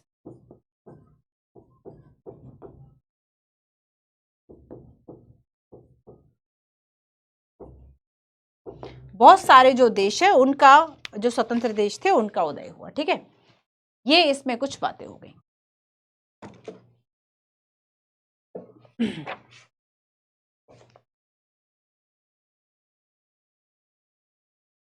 अब लास्ट बचा, अच्छा मल्टीपोलर का मतलब ये था कि जिसमें कोई एक पावर जो है वह डोमिनेट नहीं करेगी, जैसे कि यूएस है ना, कि भाई बस ऐसा नहीं हो कि बस वही जो है वह सुपर पावर बन गई, बल्कि उसके अलावा एक से ज्यादा जो है वैसे, मतलब different country of a group of country could become important player in the international system. तो जब एक से ज्यादा इस तरह के जो ग्रुप्स है, जो प्लेयर्स हैं, वह होंगे जो कि एक तरीके से, मतलब कोई एक जो है वह डोमिनेट नहीं कर रहा है, बल्कि काफी सारे जो देश है उनका एक इम्पॉर्टेंट रोल होगा विश्व को कंट्रोल करने में। तो ऐसे जो वर्ल्ड पॉलिटिक्स है, क्या वह यूनिपोलर बनेगी, मल्टीपोलर बनेगी, ये एक क्वेश्चन था।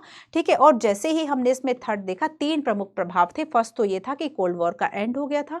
जब कोल्ड वॉर का एंड होगा, दैट मीन्स कैपिटलिस्ट जो है वह कहीं ना कहीं जीत चुका था। कैपिटलिस्ट जो व्यवस्था उसको अपनाएगा, और वो प्रश्न खत्म हो गया था कि सोशलिस्ट या कैपिटलिस्ट। ठीक है, सेकंड में हमने देखा कि जो वर्ल्ड पॉलिटिक्स है उसमें रिलेशन चेंज जो है वह ऐसे थे कि टू पॉसिबिलिटीज थी, और तीसरे में ये था emergence of many new countries, emergence of many new countries. अब हम आएंगे शॉक थेरेपी एंड उसके कंसिक्वेंसेस, शॉक थेरेपी और उसके कंसिक्वेंसेस पर, उसके बाद हम सीधे इंडिया की बात करेंगे। ठीक है, अब देखो शॉक थेरेपी का मतलब क्या था।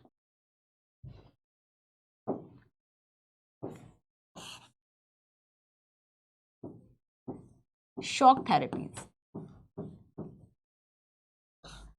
आपको कभी शॉक लगा है ना? अगर लगा है कभी शॉक, तो बस ये उसी शॉक की बात हो रही है। तो ये जो शॉक लगा था, अब देखो इसमें बस शॉक करंट वाला शॉक नहीं है, इसमें अब दूसरे तरीके का शॉक है, और ये जो शॉक था वो था एक ट्रांजिशन का बदलाव। ठीक है, अब देखो, तो बेसिकली हमने देखा कि जो यूएसएसआर के कंट्री थे, उनमें एक ट्रांजिशन का दौर शुरू हुआ। जो पहले ऑथोरिटेरियन थे एंड सोशलिस्ट सिस्टम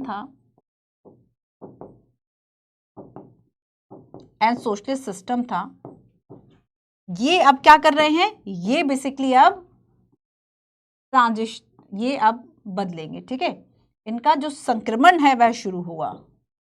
ट्रांजिशन, संक्रमण या बदलाव, एक अवस्था से दूसरी अवस्था में जाना। तो ये जो ट्रांजिशन था वो बड़ा ही पेनफुल था। तो ये जो प्रोसेस ऑफ ट्रांजिशन था, ये बड़ा ही पेनफुल था। ऑथोरिटेरियन एंड सोशलिस्ट सिस्टम से इन्हें डेमोक्रेटिक एंड कैपिटलिस्ट की तरफ जाना था। अच्छा ये बताओ, तो अब आप पूरा जो सिस्टम है वह चेंज करोगे, नहीं करोगे? डेमोक्रेटिक एंड कैपिटलिस्ट आपको होना, जस्ट अपोजिट चीजों की आप बात कर रहे हो, जो पहले अपोज कर रहे थे आप उन्हीं चीजों के अपना रहे हो। तो अब जो है बेसिकली ये जो संक्रमण है ना, ये जो ट्रांजिशन था, ये जानते हो किससे इन्फ्लुएंस था? Influence by IMF and world bank.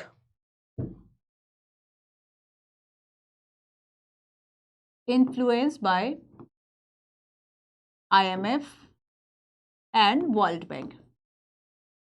अब देखो इसमें कई तरीके के, आपको सोचिए कि पहले क्या क्या व्यवस्थाएं थी, अब उन्हीं सब व्यवस्थाओं को हम बदल देते हैं। जैसे कि पहले कलेक्टिवली जो फॉर्म है, जो एग्रीकल्चर है वह किया जाता था। गवर्नमेंट फूड सिक्योरिटी की बात कर रही थी, अब नहीं होगी। पहले गवर्नमेंट एक मिनिमम लिविंग स्टैंडर्ड की बात कर रही थी, अब नहीं होगी। पहले जो रिसोर्सेज थे उस पर गवर्नमेंट का कंट्रोल था, स्टेट का कंट्रोल था, अब नहीं होगा। प्राइवेटाइजेशन करोगे। अगर मान लीजिए कि जैसे कि अभी जो भी सरकारी उस वक्त की संस्थाएं, इंस्टीट्यूशन, जो कि सारे रिसोर्सेज थे, अब उसको जब प्राइवेटाइजेशन किया गया औने पौने दामों पे बेचा गया, मतलब अंडर वैल्यूड करके जो है उसको बेचा गया, और ऐसे में इतिहास का, हिस्ट्री का एक बिग गार्बेज सेल जो है वह कहा गया। आप ये सोचो कि मान लो किसी चीज की कीमत 1,000 रुपए, उसको 1 रुपए में बेचा गया। इस तरह से कहा गया कि हिस्ट्री में, अब तक की हिस्ट्री में अगर कोई बिगर अगर एक गार्बेज सेल था वो यही था कि आपने जो इंस्टीट्यूशन या फिर जो भी हम कह सकते हैं कि कोई भी फैक्ट्री थी जो कि पहले स्टेट के कंट्रोल में थी, अब आपने प्राइवेट करने के लिए क्या किया, प्राइवेटाइजेशन किया। आपने किसी भी कंपनी, किसी भी इंडिविजुअल को आपने दे दिया और उसकी वो सही कीमत दे नहीं पाया। लोगों को जो उनके एक तरह से हम कह सकते हैं कि शेयर या कुछ दिए गए थे, उन्होंने अपने पैसों को निकालने के लिए कालाबाजारी शुरू कर दी, ब्लैक मार्केटिंग शुरू कर दी। तो ये जो ट्रांजिशन था, देखो वो नो डाउट किसी भी तरह का ट्रांजिशन हो बड़ा ही टफ होता है, और ये तो पूरी व्यवस्था बदलने चले थे। मतलब आप ये सोचो कि जो 1945 से 1991 तक चीजें चल रही थी, उस पूरी व्यवस्था को आपने बदलने की ठान ली, उस पूरी व्यवस्था को आपने चेंज करने का सोच लिया। और अगर आप सोचो आपके घर में भी अगर आपको कोई व्यवस्था चेंज करनी हो, केवल घर की बात कर रही हो कि आपने सोचा अभी तक हम ईस्ट अपना रहे, तब एकदम वेस्ट अपनाएंगे, आप छोटी सी आदतें नहीं बदल पाती, यहां पूरा देश बदल गया। अब इसमें सबसे बड़ी जो प्रॉब्लम हुई वो प्रॉब्लम थी जो हम इसके कंसिक्वेंसेस में देखेंगे। कभी कभी पता है क्या होता है, कुछ लोग हमें बता देते कि अरे ये अच्छा नहीं है, ये अच्छा नहीं है, तो अच्छा क्या है ये तो बता दो, आपने केवल ये तो बता दिया ये अच्छा नहीं है, ठीक है क्यों अच्छा नहीं, चलो ये भी बता दी, बट आपने कोई दूसरा ठहराव का बिंदु नहीं दिया। मतलब आपने एक व्यवस्था से हमें दूर कर दिया, बट दूसरा कोई जो सिस्टम है वो हमें आपने नहीं दिया, दूसरा कोई सिस्टम हमें आपने नहीं दिया। और इस तरीके से एक व्यक्ति जो है वह क्या हो गया, एक तरह बेसहारा टाइप का छोड़ देना। पूरी स्टेट्स, पूरा जो कंट्री जो यूएसएसआर के थे वो सब ऐसे ही रहे, उनको 10-10 15-15 साल जो है वह लग गए इस ट्रांजिशन और फिर से चीजों को ठीक करने में। लोगों की फूड सिक्योरिटी जो है वह इतनी प्रभावित हुई, इतनी ज्यादा हम देखें इम्पैरिटी जो है वो इतनी ज्यादा सोसाइटी में, जो एक एग्रीटेरियन सोसाइटी की बात करते थे, जो प्रिंसिपल ऑफ एक कॉमन एक प्रिंसिपल ऑफ इक्वालिटी की बात करते थे, अब इतनी ज्यादा इनइक्वालिटी जो भी दिखाई देने बिकॉज ऑफ प्राइवेट ओनरशिप, ये सारी इसकी चीजें थी। तो शॉक थेरेपी क्या था, एक प्रोसेस था, और ये प्रोसेस जो है वह सभी देशों में अलग अलग तरीके से था, है ना तो उनमें टाइम एक जैसा था, ना ही उसकी जो स्पीड है वह एक जैसी थी, किसी ने कम स्पीड से किया, किसी ने ज्यादा स्पीड से ट्रांजिशन किया। तो बेसिकली ये जो पूरा ट्रांजिशन का प्रोसेस है इसको शॉक थेरेपी कहा, आईएमएफ वर्ल्ड बैंक के द्वारा इन्फ्लुएंस था। इसमें कहा कि जैसे कि आप एक शॉक देकर उपचार कर रहे हो ना किसी को, जैसे कि मान लो किसी को हार्ट अटैक हुआ या किसी का जो आप देखेंगे हार्ट काम नहीं कर रहा तो उसको शॉक दिया जा रहा है, ठीक है, शॉक दिया जा रहा, मतलब वो भी एक थेरेपी हो गई कि भाई जीवित रखने के लिए आप कुछ कर रहे हो। तो यहां पर क्या है कि इसे एक शॉक थेरेपी के रूप में जाना गया, ठीक है। चलो आगे मैं आपको सारी चीजें बता देती हूं। तो बेसिकली ये जो ट्रांजिशन था, ये ट्रांजिशन जो था ये था first total shift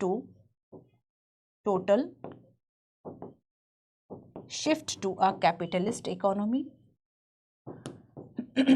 capitalist economy, ठीक है, एंड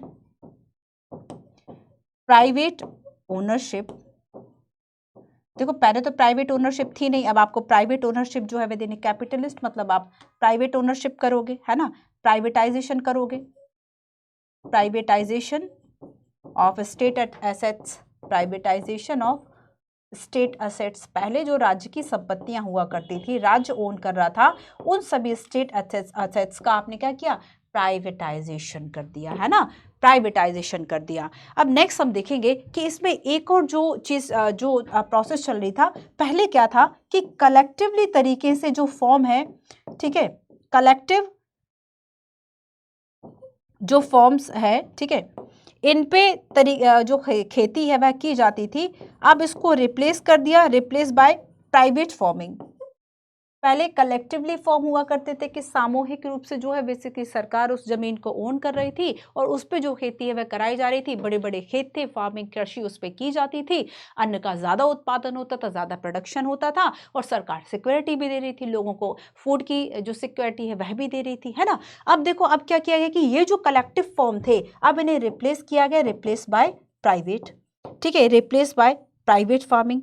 एंड जो पूंजी जो एग्रीकल्चर था उसको भी पूंजीवाद तरीके से चलाया जाने लगा।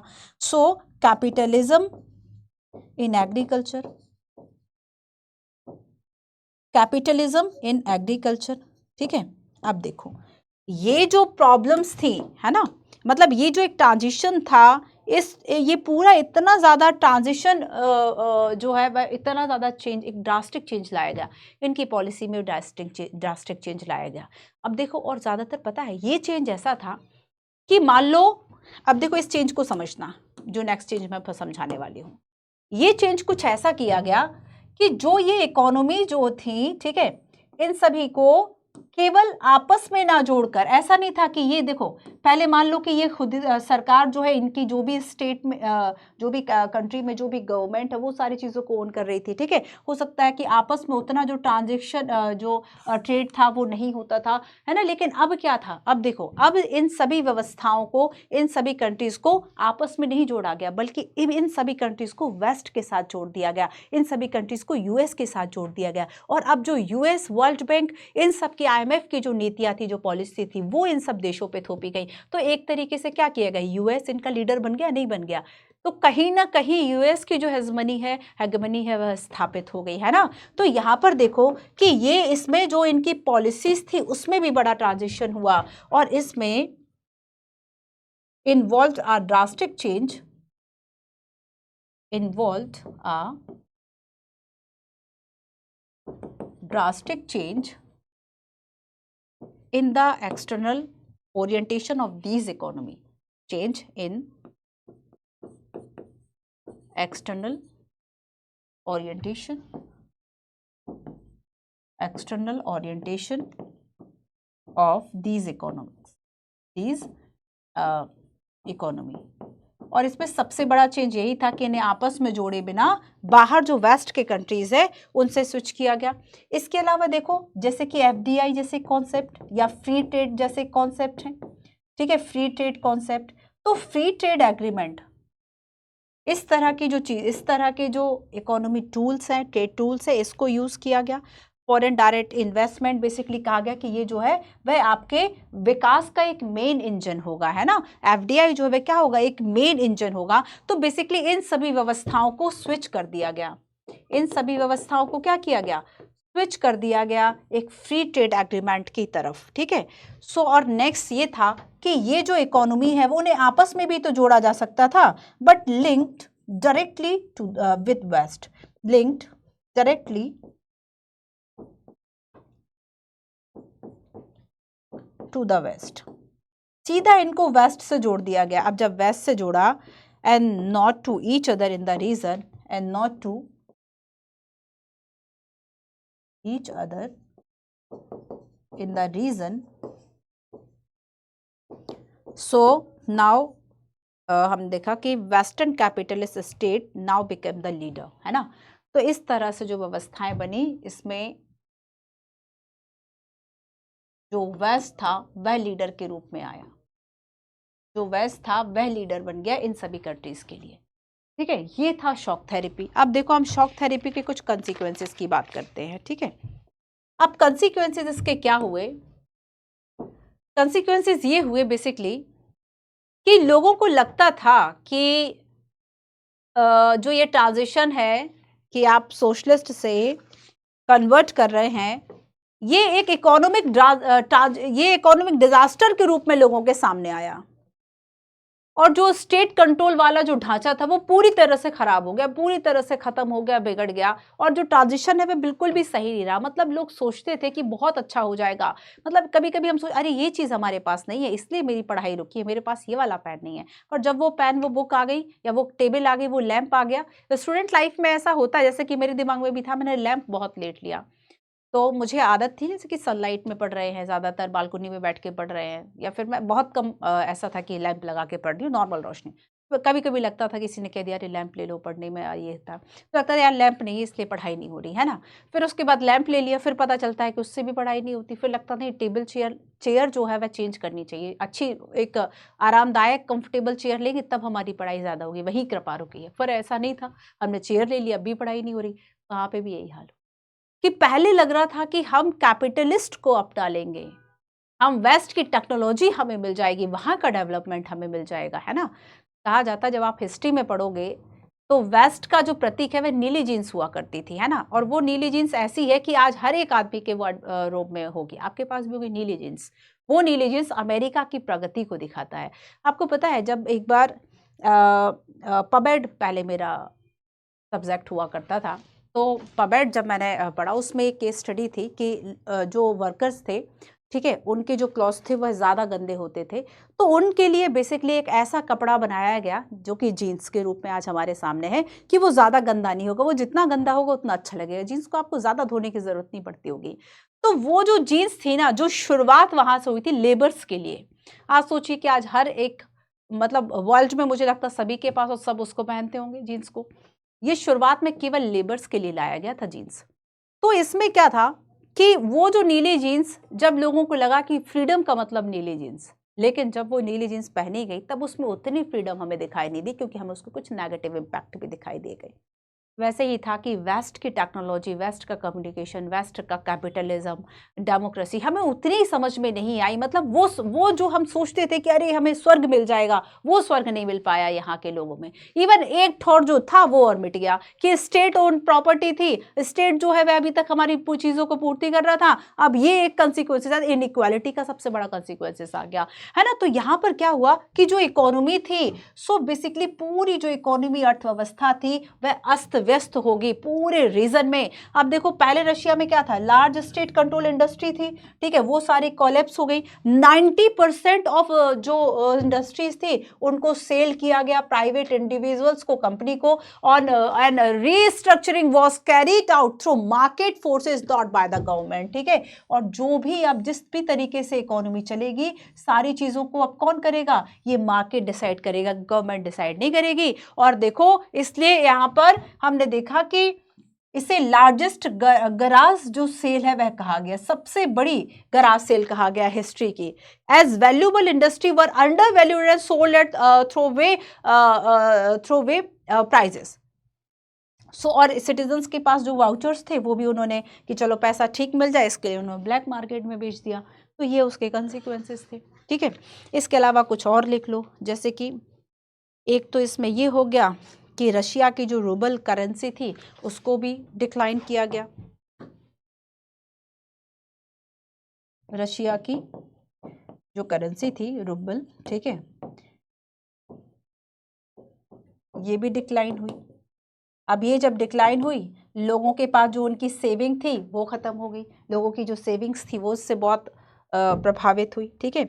इसके अलावा जब कलेक्टिव जो पहले फार्म खेती की जाती थी, कलेक्टिव फार्म सिस्टम था, जब ये कोलैप्स किया गया ना, तो फूड सिक्योरिटी पे बात आ गई।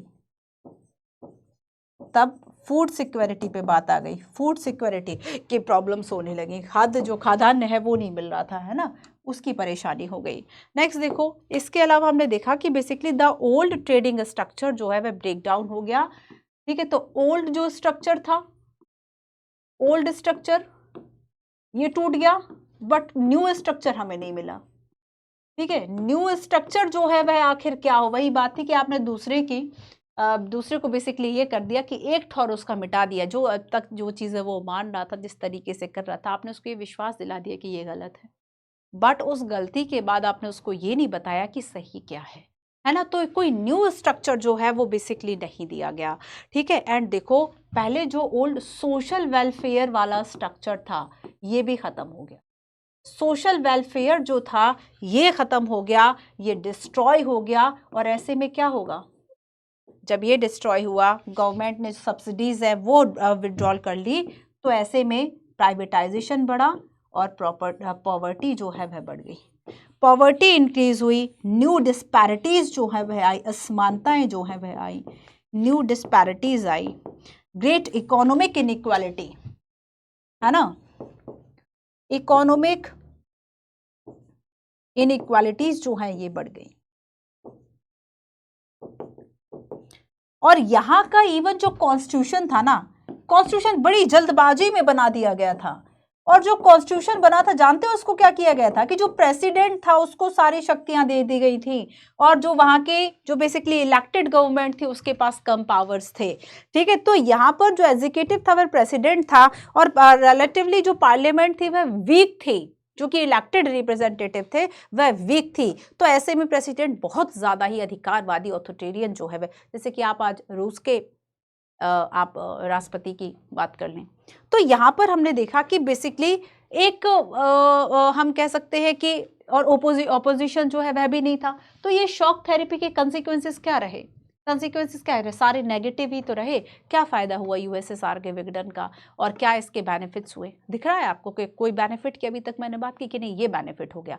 तो शॉक थेरेपी क्या थी? शॉक थेरेपी में ट्रांजिशन को बताया। ट्रांजिशन कैसा था? कुछ ऐसा था कि डिस्पैरिटीज बढ़ गई, इकोनॉमिक इनइक्वालिटी, फूड सिक्योरिटी लोगों की प्रभावित हो गई, वो बहुत सारे लोग जो है गरीबी के केंद्र में चले गए, गरीबी में चले गए। अब लास्ट इसमें बचता है इंडिया को लेके क्या है ना। इंडिया का जो है बेसिकली, चलो इंडिया के बारे में और हम देख लेते हैं। अच्छा, मैंने आपसे नाटो की बात की थी, एक क्वेश्चन देखो। क्वेश्चन है the expansion and strengthening of NATO and a stronger US Europe strategic partnership works well for India. What is your opinion about this statement? Give reason and example to support your answer. ये 15 marks का था, ठीक है। ये 15 marks UPSC means 2023 का question था। तो हमने स्टार्टिंग में नाटो की बात की थी, है ना। अब देखो हर एक चीज़ को इंडिया से जोड़ के आपको ज़रूर समझना है कि अगर ये पर्टिकुलर आईआर में आप ये टॉपिक पढ़ रहे हैं, किसी कंट्री को पढ़ रहे हैं, वहाँ का कोई रिलेशन पढ़ रहे हैं, तो उसमें भी इंडिया जो है वह कहाँ पर है ना, वो आपको ज़रूर पढ़ना है। चलिए, सो लास्ट है India and post communist country. देखो इंडिया के हमने देखे कि गुड रिलेशंस थे सभी के साथ, बट सबसे ज्यादा स्ट्रॉन्ग जो रिलेशंस थे वह किसके साथ थे? Strong relation and still those between Russia and India, है ना, रशिया एंड इंडिया। और अगर हम देखें कि रशिया और इंडिया का बेसिकली एक जो परसेप्शन था, ठीक है, या फिर हम देखें कि बहुत ज्यादा जो चीजें थी वह रशिया और इंडिया के बारे में एक जैसी थी। इसके अलावा हम देखेंगे कि इनका जो विजन है वह भी शेयर था, शेयर विजन था, और ये विजन था मल्टीपोलर ग्रुप का। Russia and India, Russia and India, ठीक है, इनका जो विजन था, share a vision of multipolar world, multipolar world, ठीक है, एक बहुध्रुवीय विश्व की ये जो बात है वह देखते थे, जहां पर को एग्जिस्टेंस हो कई पावर्स का, कई कंट्रीज का।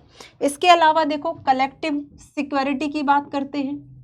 कलेक्ट, जैसे कि पहले नाटो एंड सब ने कहा था ना कलेक्टिव, ऐसे ही ये सब जो है इंडिया भी कलेक्टिव सिक्योरिटी की बात करता है कि सभी देश जो है वह आपस में इस तरीके से समझौते में इस तरह से रहे कि अगर किसी एक पे कोई गलत तरीके से खतरा हो तो सब उसके लिए आगे आए। तो यहाँ पर एक कलेक्टिव सिक्योरिटी की जो बात है वह की गई। नेगोशिएट के द्वारा जो सेटलमेंट है या फिर जो इंटरनेशनल इश्यूज हैं, ठीक है, इंटरनेशनल जो डिस्प्यूट्स हैं वह कैसे सुलझाएंगे? युद्ध से नहीं। तो इंटरनेशनल अगर डिस्प्यूट्स हैं, इन डिस्प्यूट्स को कैसे सुलझाया जाए? इसको सुलझाया जाए नेगोशिएशन एंड सेटलमेंट से, ठीक है, नेगोशिएशन एंड सेटलमेंट के द्वारा, ठीक है। साथ ही देखो सभी देशों की इंडिपेंडेंट फॉरेन पॉलिसी हो, इंडिपेंडेंट फॉरेन पॉलिसी हो, इस बात को भी जो है वह दोनों सपोर्ट करते हैं। इसके अलावा रशिया से इसलिए भी अच्छे संबंध हैं क्योंकि जो इंडिया है, इंडिया क्या है? रशिया का सेकंड लार्जेस्ट आर्म्स कंट्री है, मार्केट है। तो सबसे ज्यादा अगर हम देखेंगे तो रशिया का जो मार्केट है ना आर्म्स का, ये सेकंड लार्जेस्ट मार्केट जो है वह इंडिया है, ठीक है। तो यहाँ पर हम देखेंगे कि इंडिया के जो रिलेशंस थे, चाहे हम इकोनॉमिक देखें तो काफ़ी अच्छे रहे, ठीक है। इकोनॉमिक कैसे अच्छे रहे कि जो सोवियत यूनियन है उसने इंडिया की करेंसी को एक्सेप्टेड किया था ट्रेड करने के लिए, इंटरनेशनल ट्रेड में, है ना। तो यहाँ पर basically India was short of foreign exchange, और ऐसे में जो यूएसएसआर है, जो सोवियत है, वह इंडिया को इस चीज़ में प्रिविलेज दे रहा है कि ठीक है इंडियन करेंसी में हम कर लेंगे। तो इकोनॉमिकली जो है वो भी काफ़ी स्ट्रॉन्ग रही, ठीक है। नेक्स्ट हम देखेंगे पॉलिटिकली, तो जो कश्मीर इशू की हम बात करेंगे जो कि यूएन में मुद्दा जाता है, तो उसे भी बेसिकली देखेंगे, जो कन्फ्लिक्ट और सारी चीज़ें होती हैं। तो जो सोवियत था, या रशिया की हम बात करें तो स्टार्टिंग से इंडिया के फेवर में रहा। मिलिट्री की बात करें या फिर कल्चर की बात करें तो यहाँ पर कई तरीके के ऐसे आपको यूएसएसआर कम्युनिस्ट कंट्रीज के साथ इंडिया के जो रिलेशन है वह काफ़ी अच्छे दिखाई देते हैं। इसके अलावा देखो रशिया के लिए इंपॉर्टेंस क्यों, क्योंकि इंडिया जो है, इंडिया के लिए न्यूक्लियर एनर्जी प्लान या फिर जो स्पेस इंडस्ट्री है उसमें काफ़ी हेल्प करता है। रशिया टेक्नोलॉजी देता है, जैसे कि हम क्रायोजेनिक इंजन की बात करें, क्रायोजेनिक रॉकेट की बात करें, ठीक है। And Russia and India have collaborate in various scientific projects. तो ये था कि इंडिया एंड रशिया रिलेशंस। अब देखो इसमें आता है कि क्या रिलेशन रहे, अभी हाल ही में क्या क्या रिलेशंस जो है वह इंडिया के साथ साथ में रहे। तो ये बेसिकली आज का पूरा चैप्टर था। हमने कोल्ड वॉर से स्टार्ट किया, ठीक है, फिर हमने स्टार्ट किया किस तरीके से एंड ऑफ बायोपोलरिटी, हमने जाना कि सोवियत जो प्रणाली थी वह क्या थी, कैसे ये डिसइंटीग्रेट हुआ, कंसीक्वेंसेस क्या थे, what is shock therapy, consequences and India के साथ रिलेशन। सेकेंड वर्ल्ड वॉर से चीज़ों को स्टार्ट किया, अलाइंड फोर्सेस, एक्सिस पावर, ठीक है, किस तरीके से जो western alliance and eastern alliance में देशों का डिवाइड होना था, ये एक आइडियोलॉजिकल वॉर भी था। वेस्टर्न अलायंस पश्चिमी गठबंधन या यूएस जो कि कैपिटलिस्ट एंड डेमोक्रेसी की बात करता है, यूएसएसआर जो कि सोशलिस्ट एंड कम्युनिस्ट की बात करता है, ठीक है। इंडिया ने यहाँ पे नॉन अलाइनमेंट अपनाया था। जो येलो पार्ट आपको दिख रहा है ये फर्स्ट वर्ल्ड कंट्री, पहली दुनिया के देश जिसने कि यूएस और कैपिटलिस्ट एंड डेमोक्रेसी को अपनाया था।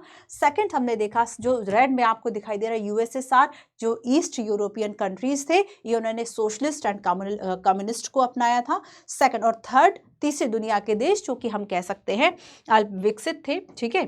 सो बेसिकली ये था हमारा आज का पूरा क्लास। सोवियत सिस्टम क्या था, ग्रेट पावर कैसे बना, नेगेटिव कैसे हुआ, ठीक है। डिसइंटीग्रेशन में गोर्बाचेव से लेकर बोरिस येल्त्सिन का क्या इसमें रोल रहा, ठीक है। डिसइंटीग्रेट जो है वह कैसे हुआ, कंसिक्वेंसेस इसके क्या रहे, व्हाट इज शॉक थेरेपी, कैसे ट्रांजिशन हुआ एंड इन्फ्लुएंस था ये आईएमएफ वर्ल्ड बैंक से।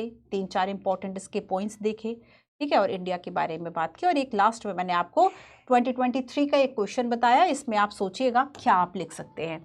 ये था आपका आज का क्लास। इन क्लासेस को आप कंटिन्यूटी के साथ अगर करेंगे तो जो world politics, contemporary world politics थी वो आपको बहुत ईजिली समझ में आएगी। तो नेक्स्ट क्लास में पहले हम बात करेंगे कि अब यूएसएसआर का विघटन तो हो चुका है, डिसइंटीग्रेशन, क्या अब जो मल्टीपोलर या यूनिपोलर की हम बात करें तो क्या यहाँ पर यूएस की जो हेगेमनी है वह स्थापित हो गई, क्या यूएस जो है वह ज़्यादा पावरफुल हो गया, यहाँ से हम कल की शुरुआत करेंगे। Thank you so much.